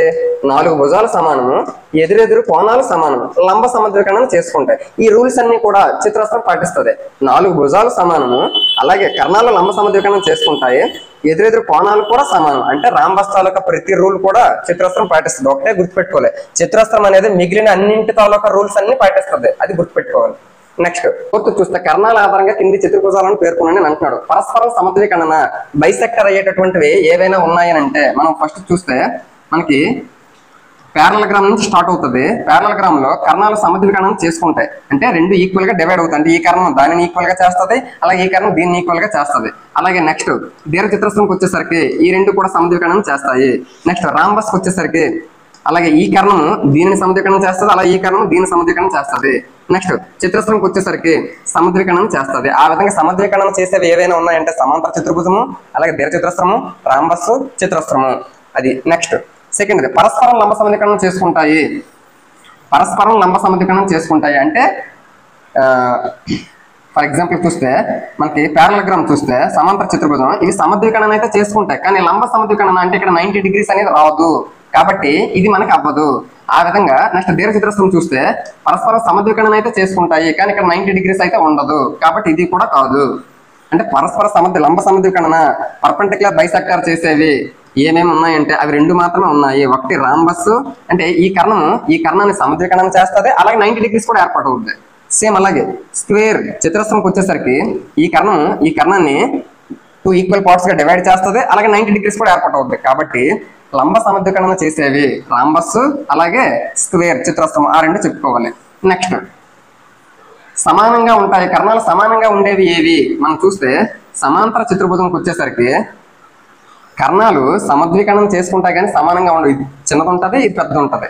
నెక్స్ట్ దీర్ఘ చతురస్రంకి వచ్చేసరికి ఇవి లంబ సమద్వికరణం చేసుకోగానే సమద్వికరణం చేసుకుంటాయి, అలాగే ఈక్వల్ గా ఉంటాయి. అంటే ఈ పార్ట్ ఎంత ఉంటుంది, ఈ పార్ట్ అంతే ఉంటుంది, ఈ పార్ట్ ఎంత ఉంటుంది, ఈ పార్ట్ కూడా అంతే ఉంటుంది, కాబట్టి సమానంగా ఉంటాయి. నెక్స్ట్ దీని తర్వాత రాంబస్కి వచ్చేసరికి కర్ణాలు లంబ సమద్వికరణం చేసుకుంటాయి, కానీ సమానంగా ఉండవు. ఈ కర్ణం ఎంత ఉంటుందో దానికంటే ఇది పెద్దది ఉంటుంది, ఒకవేళ ఇది పెద్దది సందర్భం వచ్చితే ఇది చిన్నది ఉంటుంది. ఆ విధంగా ఇదైతే రాంబస్ లోకి వచ్చేసరికి కర్ణాలు సమానంగా ఉండవు. సమాంతర చతుర్భుజంకి కర్ణాలు సమానంగా ఉండవు. దీర్ఘ చతురస్రంకి వచ్చేసరికి కర్ణాలు సమానంగా ఉంటాయి. చతురస్రంకి వచ్చేసరికి కర్ణాలు సమానంగా ఉంటాయి. ఈ రెండు అవుతాయి. ఆ విధంగా మనం నీకు ఆ పిక్చర్స్ ఏవైతే ఉన్నాయో ఆ పటాలు నీ మైండ్ లోకి వస్తే వాడు ఏది అడిగితే మనం ఈజీగా చేయొచ్చు. నెక్స్ట్ ఫిఫ్త్ది దీర్ఘ చతురస్రం ఒక కుంభాకార చతుర్భుజం కావడానికి కారణాలు వివరించండి. మనం వివరించాల్సిన అవసరం లేదు. దీర్ఘ చతురస్రము ఈ విధంగా ఉంటుంది, రెక్టాంగిల్. కుంభాకార చతుర్భుజము అంటే మనకి కాన్వెక్స్ పాలిగాన్ అవ్వాలి, కాన్వెక్స్ క్వాడ్రిలేటరల్ అవ్వాలి. అంటే మనకి ఏంటి, కుంభాకారం అవ్వాలి అంటే ప్రతి కోణము 180 కంటే తక్కువ ఉండాలి. ఇక్కడ చూస్తే ఇది 90, ఇది 90, ఇది 90, ఇది 90, ఏ ఒక్క కోణం కూడా 180 కంటే ఎక్కువ ఉన్నప్పుడే అది నీకు కుంభాకార బహుభుజి అవ్వదు. కానీ ఇక్కడ చూస్తే అన్ని కోణాలు కూడా 180 కంటే తక్కువే ఉన్నాయి, కాబట్టి ఇది ఖచ్చితంగా కుంభాకార చతుర్భుజం అవుతుంది. నెక్స్ట్ ఆరోది ఏబిసి అనేది ఒక లంబకోణ త్రిభుజము. లంబకోణానికి అభిముఖ భుజము యొక్క మధ్య బిందువు ఓ. చూస్తే ఇది లంబకోణ త్రిభుజం అంటున్నాడు. ఏబిసిలకు ఓ బిందువు ఎందుకు సమాన దూరంలో ఉంటుంది? లంబకోణ అభిముఖ భుజము యొక్క మధ్య బిందువు ఓ, అంటే ఇది ఓ అంటున్నాడు, ఏ బి సి అంటున్నాడు. అయితే ఏ బి మరియు సిలకు ఓ బిందువు ఎందుకు సమాన దూరంలో ఉంటుంది? మనకి సహాయం కొరకు చుక్కల గీతలు ఉపయోగించండి అంటున్నాడు. అదంతా మనకి అవసరం లేదు. మనకి లంబకోణ త్రిభుజంకి వచ్చేసరికి ఈ లంబకోణ త్రిభుజం కర్ణంలో మధ్య బిందువు అనేది ఇక్కడ ఏ నుంచి, ఇక్కడ బి నుంచి, ఇక్కడ సి నుంచి అన్నింటి నుంచి కూడా సమానమైన దూరంలో ఉంటుంది. ఎందుకు? దీన్ని ఉపయోగించుకొని మనము లంబకోణానికి పరివృత్తం గీయవచ్చు. అప్పుడు ఈ దూరము అన్ని కూడా సమానంగా ఉంటాయి. కాబట్టి పరివృత్తం అనే ఒక పాయింట్ ని గుర్తొస్తే ఓ నుంచి ఏకి ఎంత దూరం ఉంటుంది? అవుతుందా, ఓ నుంచి బీకి అంటే ఓసి అనేది ఒక వ్యాసార్థము, ఓఏ అనేది ఒక వ్యాసార్థము, ఓబి అనేది ఒక వ్యాసార్థం. ఎందుకు ఆ మూడు శీర్షాలని కూడా టచ్ చేస్తూ వెళ్ళాలి పరివృత్తం. కాబట్టి ఓ అనేది మిడిల్ లో ఉన్నప్పుడే జరుగుతుంది. కాబట్టి ఓ అనేది అన్నిటికీ సమానమైన దూరంలో ఉన్నప్పుడే అది ఖచ్చితంగా మిడిల్ లో ఉంటుంది. అది మిడిల్ లో ఉన్నది అంటే ఓఏ, ఓసి, ఓబి ఈక్వల్ గా ఉన్నాయి, కాబట్టి సమానమైన దూరంలో ఉన్నాయి అనే విషయాన్ని మనం అర్థం చేసుకోవచ్చు. నెక్స్ట్ 4th లెసన్ చూస్తే ప్రయోగాత్మక జామితి అంటే ప్రాక్టికల్ జామెట్రీ. అందులో మనకి ఎక్సర్సైజ్లు ఏవైతే ఉన్నాయో అవి ప్రాక్టికల్ గా చెయ్యమని చెప్తాడు. అది పిల్లల పరంగా యూజ్ అవుతుంది, కానీ మన పరంగా డిఎస్సి పరంగా ఏదైతే యూజ్ అవుతుందో దాని గురించి మనం డిస్కషన్ చేస్తే ఫస్ట్ చతుర్భుజాలను నిర్మించడం మోస్ట్ ఇంపార్టెంట్. చతుర్భుజం అంటే ఒక క్వాడ్రిలేటరల్ మనం నిర్మించాలి అంటే కావలసినటువంటి స్వతంత్ర కొలతలు ఎన్ని అని అంటే 5గా మనం చెప్పుకోవచ్చు. అంటే 5 కొలతలు ఉంటే గానీ మనం చతుర్భుజాన్ని ఏర్పాటు చేయలేము. దానికి సంబంధించి ఆ 5 కొలతలు ఏముంటే మనం ఏర్పాటు చేయొచ్చు. ఇక్కడ చూస్తే ఫస్ట్ పాయింట్ 4 భుజాలు ఒక కర్ణము, మొత్తం 5 అయ్యే లేదా 4 భుజాలు ఒక కర్ణం మొత్తం కలిపి 5 కొలతలు ఉండాలి. ఆ విధంగా ఇక్కడ ఉన్న సందర్భాలన్నీ కూడా 5 కొలతలకు సంబంధించిందే. ఎందుకు చతుర్భుజాన్ని ఏర్పాటు చేయాలంటే ఖచ్చితంగా 5 కొలతలు ఉండాలి. ఆ 5 కొలతల్లో 4 భుజాలు తెలిస్తే ఒక కర్ణం తెలిసినా మనం చతుర్భుజాన్ని ఏర్పాటు చేయొచ్చు. లేదా 2 కర్ణాలు 3 భుజాలు తెలిసినా అప్పుడు కూడా 5 కొలతలు అవుతాయి. 2 భుజాలు 3 కర్ణాలు లేదా 4 భుజాలు ఒక కర్ణం, 4 భుజాలు ఒక కర్ణము. ఈ విధంగా 4 భుజాలు ఒక కర్ణము తెలిసింది అనుకోండి, ఆటోమేటిక్ గా మనం ఒక చతుర్భుజాన్ని ఏర్పాటు చేయవచ్చు. నెక్స్ట్ 2 కర్ణాలు 3 భుజాలు, 2 కర్ణాలు 3 భుజాలు, ఈ విధంగా 2 కర్ణాలు తెలిసాయి, 3 భుజాలు తెలిసాయి. ఆటోమేటిక్ ఈ భుజాన్ని కూడా మనము తయారు చేయొచ్చు చాపాలతో కలుపుకొని. నెక్స్ట్ 2 ఆసన్న భుజాలు 3 కోణాలు, మనకి 2 ఆసన్న భుజాలు ఇచ్చి 3 కోణాలు ఇస్తే, 3 కోణాలు అంటే ఇక్కడ ఒక కోణం, ఇక్కడ ఒక కోణం, ఇదొక కోణం, ఆ విధంగా 3 కోణాలు ఇస్తే అప్పుడు కూడా మనము చతుర్భుజాన్ని ఏర్పాటు చేయవచ్చు. కాబట్టి అది కూడా అవుతుంది. ఇది కూడా 2 ఆసన్న భుజాలు 3 కోణాలు, ఇక్కడ కూడా 5 కొలతలే వచ్చాయి. నెక్స్ట్ 3 భుజాలు వాటి మధ్య 2 కోణాలు, 3 భుజాలు ఇట్టి వాటి మధ్యలో 2 కోణాలు ఇస్తే ఆటోమేటిక్ గా మనం 4వ భుజం కూడా కనుక్కొని చతుర్భుజాన్ని ఏర్పాటు చేయగలము. కాబట్టి 3 భుజాలు వాటి మధ్య 2 కోణాలు మొత్తం కలిసి ఇది కూడా ఎన్ని అయ్యాయి, 5 కొలతలు అయ్యాయి. ఇండివిజువల్ మనకి మెజర్మెంట్స్ ఎన్ని ఉండాలి అంటే ఒక చతుర్భుజాన్ని ఏర్పాటు చేయాలంటే 5 ఉండాలి. అది ఏంటి ఇంకొకసారి చూస్తే 4 భుజాలు ఒక కర్ణమైనా అవ్వచ్చు, లేదా 2 కర్ణాలు 3 భుజాలైనా అవ్వచ్చు, లేదా 2 ఆసన్న భుజాలు 3 కోణాలు అవ్వచ్చు, లేదా 3 భుజాలు వాటి మధ్య 2 కోణాలైనా అవ్వచ్చు. ఆ విధంగా 5 కొలతలు ఉన్నప్పుడు మాత్రమే మనం చతుర్భుజాన్ని ఏర్పాటు చేయగలము. ఇది ఈ 4 పాయింట్లు కూడా మనకి మోస్ట్ ఇంపార్టెంట్ పాయింట్స్ గా మనం చెప్పొచ్చు. వాడు ఆప్షన్స్ లో ఈ క్రింది దేని పరంగా మనం చతుర్భుజాన్ని ఏర్పాటు చేయలేము అని అంటాడు. కాబట్టి మనం ఈ 4 పాయింట్లు ఖచ్చితంగా తెలుసుకోవాలి. అప్పుడు మాత్రం మనం ఆప్షన్ ఎలిమినేషన్ చేసుకొని మనం ఆన్సర్ అనేది పెట్టగలము. నెక్స్ట్ ఇందులోనే మనం ఇంపార్టెంట్ మనం ఇప్పుడు మనం ఏం చెప్పుకున్నాం, స్వతంత్ర కొలతలకు సంబంధించి చెప్పుకున్నాం. అలాగే ఈ చతుర్భుజంలో మనకి చాలా రకాల చతుర్భుజాలు ఉన్నాయి. దీర్ఘచతురస్రము, చతురస్రము, రాంబస్, ఈ విధంగా మనకి చాలా ఉన్నాయి కదా. అందులో వాటికి స్వతంత్ర కొలతలు ఎన్నేసి ఉంటాయో తెలుసుకుంటే ఈ టాపిక్ అనేది మనం కంప్లీట్ చేయొచ్చు. ఫస్ట్ ఇది చతుర్భుజం 4 రేఖాఖండాలతో ఏర్పడేది. కాబట్టి మనకి ఇంతకు ముందే చెప్పుకున్నాం చతుర్భుజానికి కావలసినటువంటి స్వతంత్ర కొలతలు 5 కొలతలు, అది మనం తెలుసుకోవాలి. తర్వాత ట్రెపీజియం సమలంబ చతుర్భుజము, దీనికి ఎన్ని కొలతలు ఉంటాయి, 4 కొలతలు ఉంటే చాలు. నెక్స్ట్ సమాంతర చతుర్భుజము ప్యారలగ్రామ్ వచ్చేసరికి 3 కొలతలు ఉంటే చాలు. నెక్స్ట్ ఇది రాంబస్, ఇదేమో దీర్ఘచతురస్రం. రాంబస్ కి అలాగే దీర్ఘచతురస్రం రెక్టాంగిల్ కి ఈ రెండింటికి కూడా మనకి కొలతలు 2 ఉంటే చాలు, స్వతంత్ర కొలతలు 2 ఉంటే చాలు. ఇదేమో స్క్వేర్ అంటే చతురస్రంకి ఒకే ఒక స్వతంత్ర కొలత ఉంటే చాలు. కాబట్టి స్వతంత్ర కొలతల గురించి అలాగే చతుర్భుజం తాలూకు నిర్మాణంలో 5 కొలతలు అన్నాం కదా, అందులో ఏవేవి ఉంటే మనం ఏర్పాటు అవుతుంది ఇంతకుముందు తెలుసుకున్నాం. అది ఈ స్వతంత్ర కొలతలు. ఇవి తెలుసుకుంటే ఈ టాపిక్ సంబంధించి మాక్సిమం కవర్ అయితే చేయొచ్చు. ఇంకొకసారి చూస్తే చతుర్భుజానికి క్వాడ్రిలేటరల్ 5, అలాగే ట్రెపీజియం కి 4, ప్యారలగ్రామ్ కి 3, రెక్టాంగిల్ రాంబస్ 2, స్క్వేర్ 1. ఆ విధంగా స్వతంత్ర కొలతల మీద ఒక అవగాహన ఉంటే బిట్ అడిగే ఛాన్స్ అయితే ఉంది. ఇక్కడతో మనకి 3rd లెసన్ చతుర్భుజాలను అవగాహన చేసుకోవడము, అలాగే 4th లెసన్ ప్రయోగాత్మక జ్యామితి, ఈ రెండింటికి సంబంధించి పూర్తిగా ఎక్స్ప్లెయిన్ చేయడం అయితే జరిగింది. మీకు ఏమైనా డౌట్స్ ఉంటే వాటికి పేజ్ నెంబర్లతో సహా మీరు ఖచ్చితంగా పెట్టారు అంటే కామెంట్స్ రూపంలో నేను దానికి ఎక్స్ప్లెనేషన్ అనేది కామెంట్స్ రూపంలోనే చెప్పొచ్చు. లేదు ఒకవేళ ఇంపార్టెంట్ క్వశ్చన్ గట్ట అయితే నేను ఖచ్చితంగా షార్ట్స్ రూపంలో అయితే ఎక్స్ప్లెయిన్ చేయడానికి ట్రై చేస్తాను. ఈ వీడియో మీకు నచ్చిందంటే తప్పకుండా లైక్ చేయండి. నా ఎక్స్ప్లెనేషన్ అయితే మీకు నచ్చింది అనిపిస్తే తప్పకుండా ఒక లైక్ చేయండి. మీరు నాకు లైక్ చేసి సపోర్ట్ చేస్తే నేను మరికొంచెం ఉత్సాహంతో వీడియోస్ అయితే చేయడానికి ట్రై చేస్తాను. అలాగే మన శివ సార్ మ్యాథ్స్ క్లాస్ని వీలైతే మీ ఫ్రెండ్స్ అందరికీ కూడా షేర్ చేయండి. Thank you so much.